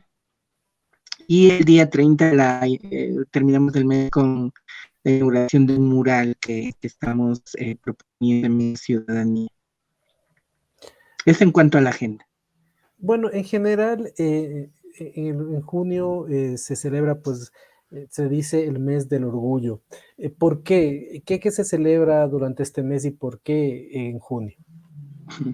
Bueno, digamos que como en todo hay un día internacional, ¿no? A las luchas que han gestado nuestras antecesoras, gracias a ellas tenemos estos derechos. Bueno, y bueno, se dice el Día del Orgullo, el día que conmemoramos por las gestas que, como usted menciona, tuvieron en el pasado, fueron hechas por una gran activista, Marshall Johnson, que ella justamente fue negra, fue trans y convivía con el VIH, ¿no? Entonces la gran valentía de esta mujer hizo que justamente se tome fuerza y tengamos impulso por las personas que más han sido violentadas, las personas visibles, las personas que damos la cara ante la sociedad y luchamos por que se respeten nuestros derechos. Eso digo, viene por la lucha de este gran personaje, viene desde fuera cuando había persecución en los años 70, la pandemia del VIH, que por los inicios de los 80 también, y hasta ahora, ¿no? Entonces, internacionalmente, se tomó ahí algo de iniciativa. Ahora, en cambio, estamos ya justo a celebrar 25 años de la despenalización aquí en el Ecuador, desde el 97. Entonces, digo, internacionalmente se ha avanzado mucho, pero nacionalmente, vámonos acá al país, no tenemos políticas públicas, y bueno, y peor con lo que está pasando, porque sí hay que aclarar que este gobierno es ineficaz e indolente. Hemos estado en el olvido desde hace muchos gobiernos pasados, pero yo creo que se está precarizando la situación, estamos más abandonadas que nunca. ¿Y qué esperanza o qué futuro tenemos? Entonces, 25 años que hemos avanzado muy poco, y bueno, Por eso es que acá justamente la realidad de Riobamba hemos migrado. Usted sabrá que hace años atrás mis compañeras que tengo de 40, 45 años están en el extranjero. Yo soy de una generación un poquito menor. Por eso es que aquí como que no hubo, no se veía, no había interés, o sea, del sentir de la gente, ¿no? En cambio, las demás que han resistido en sus trincheras, hemos visto en peluquerías, les hemos visto de misólogos, y las personas que están con algún título, pues no prefieren mostrarse por seguridad, pues por decir que alcanzaron a culminar sus estudios, se desarrollan laboralmente en cualquier empresa, por seguridad, ellos también tratan de mantenerse como que al margen, por miedo a la discriminación, al desempleo. Entonces, por eso le digo la realidad de la que ahorita es la que estamos pasando, porque yo creo que ya estamos trascendiendo, ya estamos llegando a un punto que hay más tolerancia, pero la falla de la sociedad. Pero la falla aquí, en cambio, es ya pública del gobierno. Nos tienen que garantizar seguridades y políticas públicas, garantizar el acceso a la educación, a la salud. No tenemos. Y lastimosamente igual, la justicia es un privilegio para los que tienen acceso a ella, porque para los pobres usted sabe.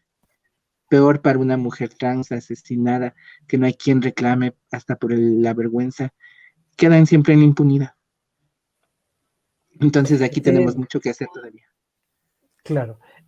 Para las personas que nos están escuchando y poder desmenuzar, o sea, el colectivo GLBTI, ¿qué significa? ¿A quiénes integra? Bueno, ahora hay más siglas que solo LGBTIQ+, A, porque, claro, la G tiene de gays, la L de lesbianas, la T de trans, que dentro de trans también hay 3 denominaciones, intersex, que ahora también ya hay políticas públicas en que ya se están practicando en los centros de salud, dentro del Ministerio de Salud, ya no sé, es como antes que nacía con mayor se podía ver, ¿no? Visibilidad de un cierto sexo, entonces le asignaban el sexo que parecía tener más, pero vemos que no es así porque es una situación emocional, psicológica, entonces no es una cuestión física nada más. Gays, donde me quedé, de queer, personas que viven en este cuestionamiento de que dentro de qué rol o dentro de qué orientación, hay las personas asexuales, hay personas también de pansexuales, por eso le digo, hay ahora más denominaciones, las personas que no es en lo físico, sino sienten atracción hacia la persona, hacia los sentimientos. Esa se puede decir las personas pansexuales que no se definen por un género, sino por la persona. Puede ser hombre, mujer, trans, bi, cualquiera, ¿no? O sea, la pluralidad, la diversidad es mucha más que GLBTIQ+. Bueno, las siglas principales son esas, como en el pasado nos tocaba encasillarnos dentro de una, ¿no? Pero ya vemos que no es así, o sea, que la sexualidad vamos descubriéndolo día a día, así como igual en nuestro saber, en nuestra intelectualidad, en los mismos conocimientos, igual nuestro cuerpo. Entonces, ¿por qué quedarse en un solo casillero, no? Esa sería mi respuesta. Sí, ¿por qué hay la necesidad de ir pormenorizando cada vez más? Muchas veces he escuchado esa crítica, ¿no? Porque al final todos los seres humanos somos diferentes, ¿no? Imagínense que tengamos una denominación para cada uno de nosotros. ¿Por Es qué? Porque, infinito. o sea, explíquenos a todas las personas por qué es necesario esa identificación y por qué. Bueno, ya en cambio la identidad ya es necesario, por ejemplo, requerimientos específicos. Las personas trans, por un ejemplo, tenemos necesidades específicas, que se nos den hormonización, o bueno, en primer lugar ya vendría a ser lo psicológico, ¿no? Que sabemos que no es una enfermedad, sino más bien de la mano con psicólogo se nos va encaminando a que si queremos realizarnos nuestro cambio de género. Entonces, por eso sí la denominación es muy válida, porque las personas trans son las que trascienden, necesitamos hormonas, cirugías, entonces que todo sea a su debido tiempo también, no a cualquier edad, por problemas también de cuidar nuestra integridad y salud mental, ¿no? Las personas también bisexuales, pues para que no sea la típica como que hombre o mujer. Entonces, también obviamente las personas que se sienten en todas las maneras discriminadas, porque hay personas trans, también mujeres, que no hay dentro de la política pública, ya no tienen acceso a una ginecóloga, por ejemplo. Entonces, todavía hay mucho territorio que ganar en eso. En eso nomás le vería yo válida la denominación. Hay personas que se sienten muy orgullosas de lo que son y está perfecto. Si cabe ahí una denominación para identificarse y para que se le acerquen personas también por respeto afines. Porque de pronto yo no me identifico, se me acerca una persona que no es afín a mí y por eso vienen la violencia o acoso o violaciones. Yo en ese sentido le veo la importancia de la denominación. Perfecto.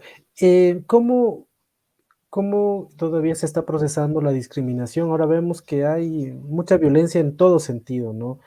Parecía que se estaba superando, por ejemplo, los mismos feminicidios, ¿no? Parecía que ya estamos en otro nivel de derechos, pero como que estamos regresando. ¿Cómo ve usted la situación de derechos de los seres humanos, de las personas en general?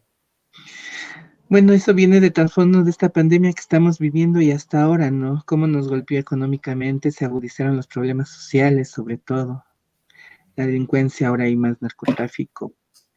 Obviamente las mujeres que conviven con sus mismos agresores, el hecho de pasar 24 horas en la casa, bueno, indefinidamente en el tiempo de pandemia, hizo que se agudizara más la violencia. En el tema, en cambio, de nosotras siempre hemos vivido violencia, porque la persona trans que pasa en las calles, que tiene trabajo sexual, la persona que está en la peluquería y no puede desarrollarse en otro medio tampoco laboral, el no acceso a la educación ha hecho que nos precaricen también en trabajos, este tipo de trabajos, que yo no le digo que sean indignos, pero hay personas con más capacidades, ¿no? Pero nos ha tocado desempeñar solamente los roles que nos ha impuesto la sociedad esta machista en la que vivimos.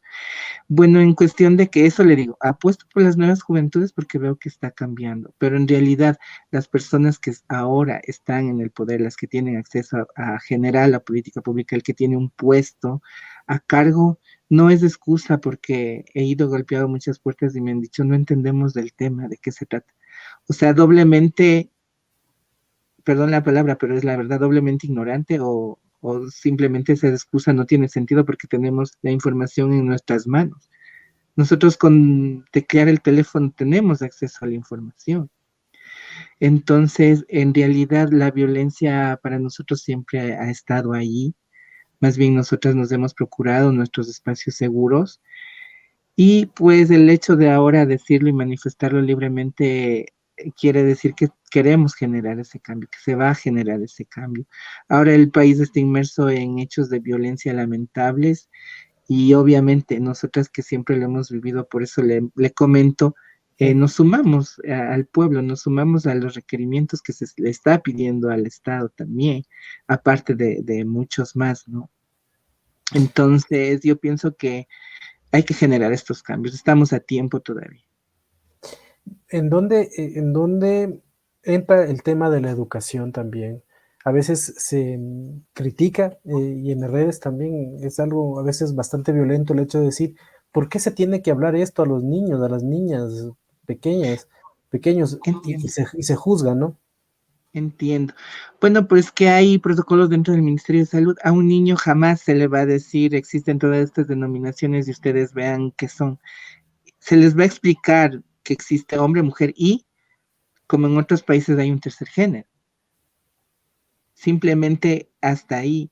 Pero ya en el hecho, cuando tú vas a descubrir tu sexualidad, ya en los centros educativos no hay una persona ahí capacitada, porque los psicólogos, yo no sé de qué generación son. Bueno, ahora, raro es el caso, hay. Pero yo, hasta el año pasado me dijeron, yo deserté de una centro estudiantil porque me discriminaron. Y la misma profesora, la misma docente le dijo que haga así, que sea así, y que no, y que bla, bla, bla. Y eso que existen protocolos. Entonces, ¿cómo podemos hacer que se cumplan estos protocolos? Es muy complicado porque nosotras no les estamos adoctrinando. Si están y si existen es porque está reconocido no, o sea, no estamos reconocidas como personas em, que tenemos simplemente algo curable, como le decía, una enfermedad. Tenemos sí ahora habla de disforia de género, sí tenemos, y cada persona tiene que en ese momento tratar de descubrir cómo es la adolescencia, tratar de descubrirnos, de que se respete y luego sea el camino que tomemos, que se respete también, pero eso le digo, no se cumple en la mayoría. Ahora Sí, sí, dígame cómo llegar a a los centros estudiantiles, la verdad, no sé quién pueda hacer de veeduría, quién nos pueda, porque supuestamente en los distritos de educación dicen que eso no pasa. Y es falso, o sea, tenemos que ahí sí nosotros mismos tratar de que si sufrimos discriminación, inmediatamente denunciar, no queda de otra. sí, porque muchas personas piensan, obviamente sí es una equivocación, pero son las cosas con las que me imagino que se tiene que tratar día a día. El hecho de decir, solo porque vas a hablarles de estos temas, posiblemente a este niño le van a gustar otros niños, o a esta niña le van a gustar otra niña. O sea, la gente piensa que esto es como algo contagioso, como todavía se habla de este tipo de temas en la sociedad. Claro, pero yo pongo ahí, imagínense, nosotros no sabemos antes cuántas violaciones no habría entre hombres, ¿no? O sea, digo, el supuesto caso, y no todos los que sufrieron ese tipo de violencia son homosexuales. No está condicionado el sexo a ese tipo de experiencias, más bien ya viene nuestro condicionamiento a sentir más afinidad ya en el cerebro. Se dice que eso viene desde antes de la concepción, desde cuando nos estamos formando. Entonces, ahí es ya un proceso hormonal. Entonces, si es que viene desde allí, tratar de entenderlo también desde que viene este proceso ya desde mucho. No es que se encendió la chispa o alguien nos hizo saber o conocer. Se le llama tabú al tema porque nadie quiere hablar de esto, simplemente. Pero de ahí la curiosidad siempre va a estar, siempre vamos a estar sumergidos en este mundo también que tenemos muchas realidades. El hecho de no hablar no quiere decir que no existan porque lo vemos, lo palpamos. Entonces, lo raro es de las personas que tienen reducida su capacidad de comprensión. Yo siempre a donde voy digo es que esto no es una cuestión de respeto, ni de tolerancia, ni de que entiendan. Si es que tenemos conciencia, todo se nos hace más fácil. Si tenemos los ojos para mirar con amplitud nuestra humanidad, todo se nos va a hacer más fácil, pero lo vemos con unos ojos de pecado y de diablo, que para mí, por cierto, no existe. Pero o sea, todo lo satanizamos y nos santiguamos pensando de que la salvación está en tener el pensamiento y de que de ahí nos salga, cuando en realidad la verdadera evolución, creo yo, como seres humanos debe ser justamente experimentar todo este tipo, todo lo que sintamos, ¿no? Si es bueno, en buena hora, y si está catalogado de malo, hasta dónde podemos también tener las experiencias que tengamos, obviamente todos, y no pasa nada. Eh, Hay en Riobamba instituciones, entidades, grupos, organizaciones que puedan apoyar a personas que puedan sentirse discriminadas, a personas que necesiten orientación, guía en cuestión de normas, de derechos. ¿Hay grupos formados de apoyo? Bueno, yo estoy encabezando acá porque justamente empezó esto con la lucha que tuve yo hace más de un año, una denuncia.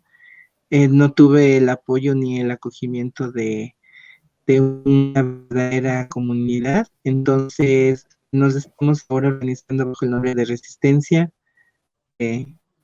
Soy yo la persona que está liderando Resistencia GLBT Riobamba. Y eso le digo, cuando yo me vi inmersa en esta situación, nos fuimos contra una institución pública y me dolió mucho que no haya habido el debido acompañamiento de las personas o el debido asesoramiento legal incluso, porque es de conocimiento. Em, no, entonces ahora trato de, como le dije, visibilizar, hacer este tipo de agendas para... El de la Casa de la Cultura iba a estar genial, me hizo acuerdo, porque tenemos folletos en donde íbamos a impartir el uno de diversidades y el otro era sobre rutas y protocolos en caso de sufrir violencia, a dónde puedes recurrir. Entonces, claro, si es dentro de una institución educativa, al mismo distrito, bueno, al Consejo de Bienestar, de ahí al distrito, el seguimiento del docente mismo tiene que ser llevado, y si es de un docente en el distrito para que se les haga el debida investigación. Si es dentro del distrito de salud, de igual manera hay call centers, perdón, se puede denunciar también en la fiscalía. O sea, podemos hacer eso. La cuestión es que como en derecho no estamos mayormente, no hemos ganado mucho, por eso le digo, no se genera la política pública, que muchas veces queda ahí, queda olvidado, o simplemente los organismos encargados simplemente hacen caso omiso, pero dentro de la institución educativa no es así, ya existen protocolos. Lastimosamente en los centros de salud sí me he topado y he visto que existe bastante discriminación. El rato que uno alza la voz, protesta, pues bueno, ahí tratan de hacer algo, pero es lamentable, es súper lamentable. Lastimosamente todavía tenemos que exigir nuestros derechos con una voz de reclamo. Bueno, y que si quisiéramos seguir entendiendo más acerca de lo que es la diversidad realmente en el país, yo quiero agradecerle a Odalis Inca, ella es parte del colectivo Resistencia, que nos ha estado compartiendo sobre esta agenda, también para ir entendiendo los temas de diversidad y también hablando de la situación que se vive en Riobamba y en el Ecuador. Yo le quiero agradecer, Odalis, muchas gracias. A usted muchísimas gracias por el espacio y por la apertura y porque sabemos que estamos generando el cambio. Muy amable. Hasta luego. Muchas gracias a Odalis Inca.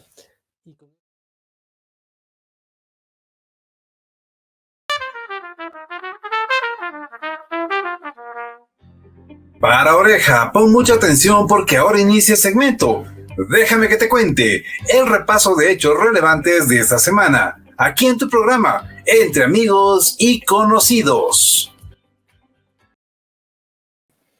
Bueno, gracias. Seguimos en el programa ya en los últimos minutos. No quiero dejar de pasar los comentarios y uno de ellos es nuestro amigo Luis Terán Obando, que nos dice: la desigualdad se incrementó en este último año de un gobierno fallido. Las demandas de la CONAIE son solo la entrada a una forma de gobierno más equitativo y responsable y acabar con el desgobierno actual. Es lo que nos dice Luis Terán, y bueno, esperamos poder conversar con él para un poco entender y poner en la mesa cómo es un gobierno más equitativo, más responsable. Queremos ir entre todos componiendo cómo serían estas estrategias, cómo serían estas políticas que nos podrían llegar a esto que todos deseamos, un gobierno que pueda posibilitar la igualdad, pero también que cada quien pueda potencializar todos esos talentos, esa productividad, y que pueda dar un escenario en el que cada quien pueda o podamos desarrollarnos y tener una versión mejor de cada uno de nosotros. Muchas gracias a Luis también por sus apuntes, que como siempre son muy valiosos. Y el tema de la semana obviamente ha sido el paro. Yo quiero saludar con Pati Oleas. No sé si me escucha, Pati. Sí, Dieguito. Buen día, ¿cómo le va? Muy bien, espero que esté usted Perdón, mejor de su resfriada. De su salud. Espero que esté mejor de su salud. Un poco mejor. Qué bueno que ya esté mejorando, y creo que también ha sido como parte de la cotidianidad de estos días, son estas congestiones y estas presencia de síntomas también gripales, de garganta, que han estado muy presentes en nuestro medio. Pati, usted ha estado muy pendiente esta semana de saber cómo va el desarrollo del paro ya en lo local. ¿Qué nos puede contar de cómo está la situación, cómo se está viviendo la situación ahora? Bueno, Dieguito, como todos sabemos, el paro subió los ánimos, se hizo más fuerte a raíz del de la aprehensión de Leonidas Issa, ¿no? Riobamba, durante todos estos días, desde el día martes más o menos, se mantiene completamente sitiada. Ya ni siquiera podemos llegar a la parroquia de San Luis, que es lo más cerca que tenemos, no podemos llegar. Hoy en el sábado está cerrado por todo lado. Está cerrado aquí en el redondel de San Luis, están manifestantes en Tubaseg, están manifestantes en la parte de atrás de la cárcel, están manifestantes en los alrededores del mercado mayorista, hablando de la zona por la que yo me encuentro. Me es difícil llegar hasta otra zona si no es a pie o a lo mejor en el uso de una bicicleta. Hoy, según conversaba yo con uno de los dirigentes que se encontraban aquí en la salida a San Luis, decían que se habían mantenido toda la noche y que hoy salían a recorrer la ciudad para pedir que se unan voluntariamente al paro, pero que productos no entran a la ciudad. Como sabemos, ya hay un desabastecimiento de gas, no se encuentra gas, y quien puede o se sabe que quien pudo comprar un tanque de gas llegó a pagar hasta $10 por un cilindro. Entonces las cosas están saliéndose. Hablamos de un quintal de zanahoria que ayer que estuve dándome una vuelta, que se supone que es día de feria, lo poco que trajeron un quintal de zanahoria, $28. O sea, es algo que ya ni siquiera podemos pagar. Eso es lo que se ha informado. Lastimosamente, las marchas llegaron a la gobernación. El día anterior ya se tornaron violentas, pero la violencia empezó dentro de ellos mismos porque ingresó a la gobernación el presidente del grupo político Pachacuti, mientras que los que estaban afuera decían que él no les representa, que el partido, que el representante de Pachacuti no les representa y que los movimientos indígenas no se sienten representados en ese partido. Ahí empezó la violencia. Movieron, entonces los policías dispararon gases y se dio. Pero lamentablemente esto se ha venido incrementando. Ayer fue una batalla campal en los alrededores de la gobernación, tanto así que hasta la noche, más o menos hasta las 12 de la noche, se tenía un reporte de 16 personas ingresadas en el hospital provincial. En policías de aquí, lastimosamente no tenemos información oficial, pero de lo que se conoce por la declaración general es que 21 policías se encuentran heridos, pero no sabemos si son solo de aquí de Riobamba, por lo que no tenemos conexión con otras provincias. De los 16 heridos que están en el hospital, 2 hermanos están realmente en condición muy grave. Existen fracturas, ya existen lesiones oculares, existen personas que ahora no están en el hospital, pero que se están recuperando de quemaduras. Me imagino que intentaron coger las bombas y eso provocó lesiones en los cuerpos. Hasta el momento, esos son los informes. También teníamos ya la versión de un chico, Jonathan Cajilema, que dice que él no estaba anoche en la protesta, pero que pasó un poco lejos y se topó con personas vestidas de civiles que le dispararon. Tiene perforado el pulmón y cuando pidió ayuda, le dijeron que a él no le podían ayudar porque no era de la manifestación, no era de la CONAIE, y por versión del mismo, el médico del hospital habló con algún representante y pudieron ingresarle igual que los heridos de las manifestaciones. Ahora la familia de él está pidiendo ayuda porque, como sabemos, no existen medicamentos y peor con este cierre de carreteras tampoco están llegando los medicamentos. Hay gente que sufre cáncer, no sé si usted conoce el caso de este médico que era médico del seguro y que necesita llegar para un trasplante de médula a Cuenca y no puede, está pidiendo ayuda. Yo, por un caso familiar mismo, mi hermana padece cáncer y no puede trasladarse a Quito, ella necesita recibir su radiación. Toma una medicina diaria que ya no tiene.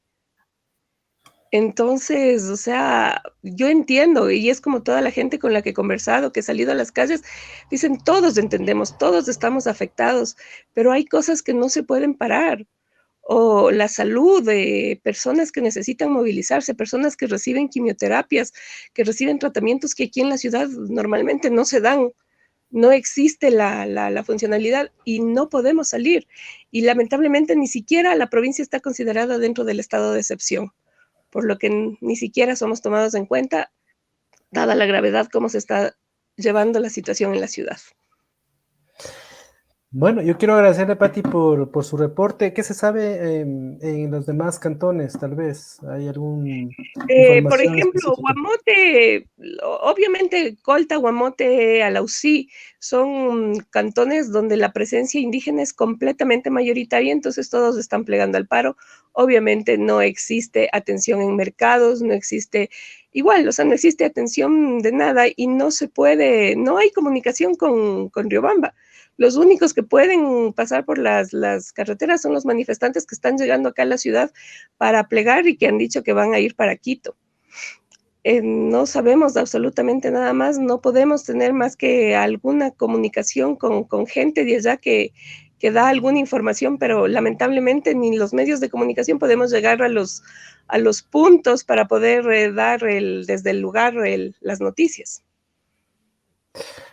Yo quiero agradecerle, Pati, por su contacto. Vamos a ver qué pasa en las siguientes horas. Como siempre, esperamos que el diálogo prime ya en estos momentos, que no haya una avalancha. Como hemos dicho, mucha gente se está aprovechando de la movilización para infiltrarse y hacer actos de desmanes, de violencia, y eso no es correcto en ningún sentido. Tampoco creemos en la represión policial, por favor, momento del diálogo. Yo le agradezco, Pati, por su comparecencia y estaremos atentos. Muy amable. Gracias, Dieguito, pase bien. Así es, el día de ayer el presidente Guillermo Lasso en una cadena de televisión pues anunció el estado de excepción en las provincias de Pichincha, de Cotopaxi, de Imbabura, y también determinó ciertos ajustes que podrían sintonizar con los pedidos de la CONAIE. La CONAIE, ¿qué nos dice en su Twitter, por ejemplo? Dice... al no tener respuestas a los problemas de fondo, ratificamos el paro nacional. Delegaciones acompañarán la movilización en Quito. Dice Lasso, anunció medidas irrisorias, pero en algo ayudarán a las familias. No demos pretexto al gobierno para que imponga la violencia, dice en este hilo de comunicaciones de la CONAIE. También nos dice...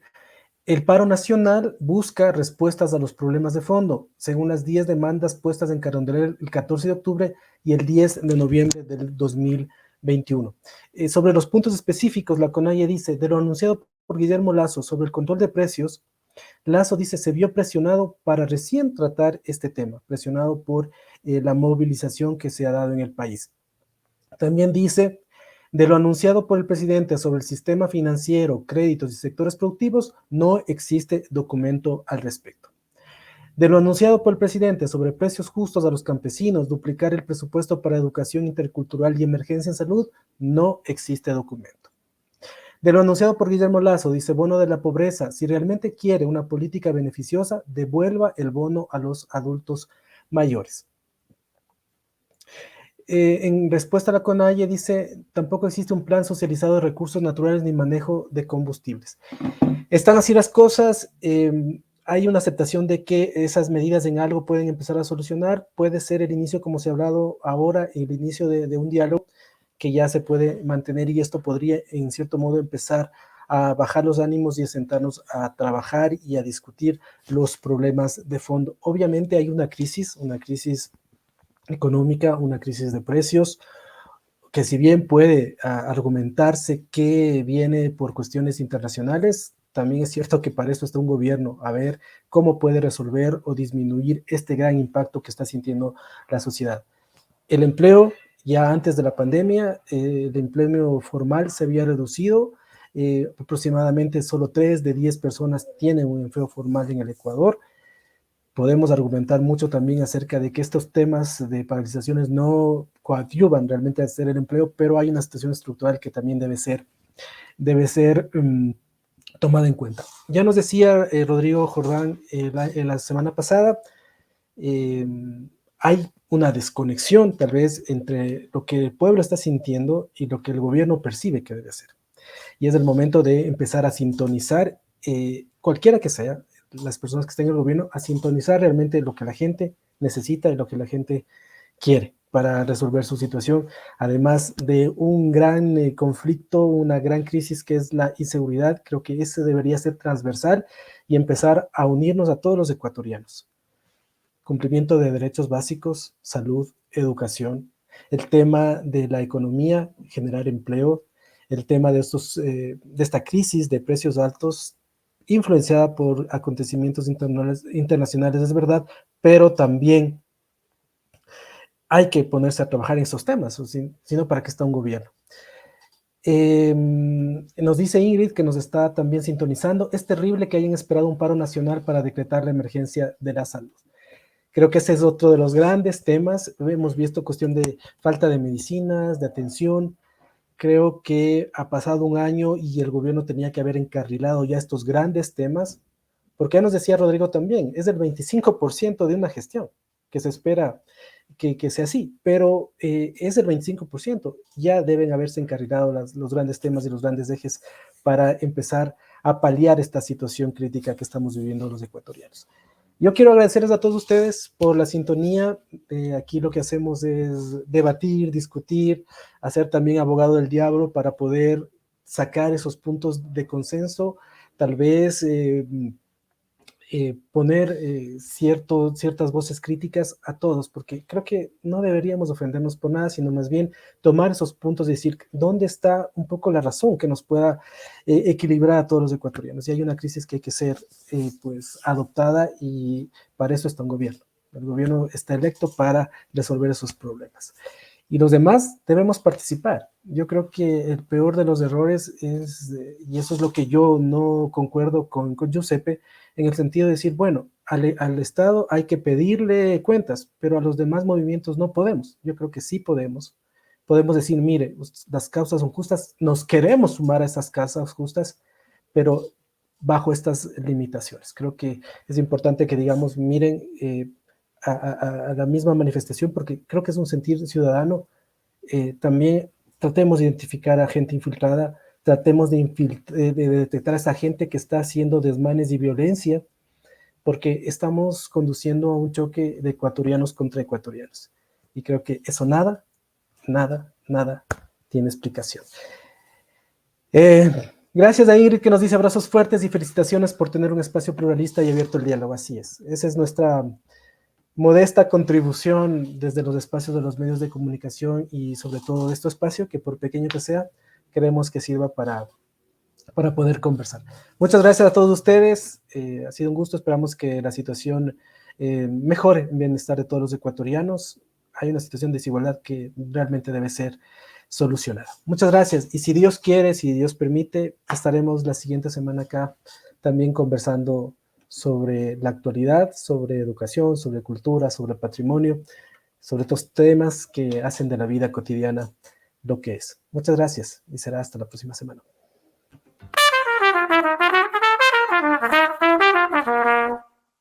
Y así hemos llegado al fin de nuestro programa. Han sido 120 minutos llenos de palabras, emociones, conocimientos compartidos y mucho más. Les agradecemos su compañía y les deseamos una gran semana. Nos vemos el próximo sábado en tu programa Entre Amigos y Conocidos. Tengan un excelente resto del día.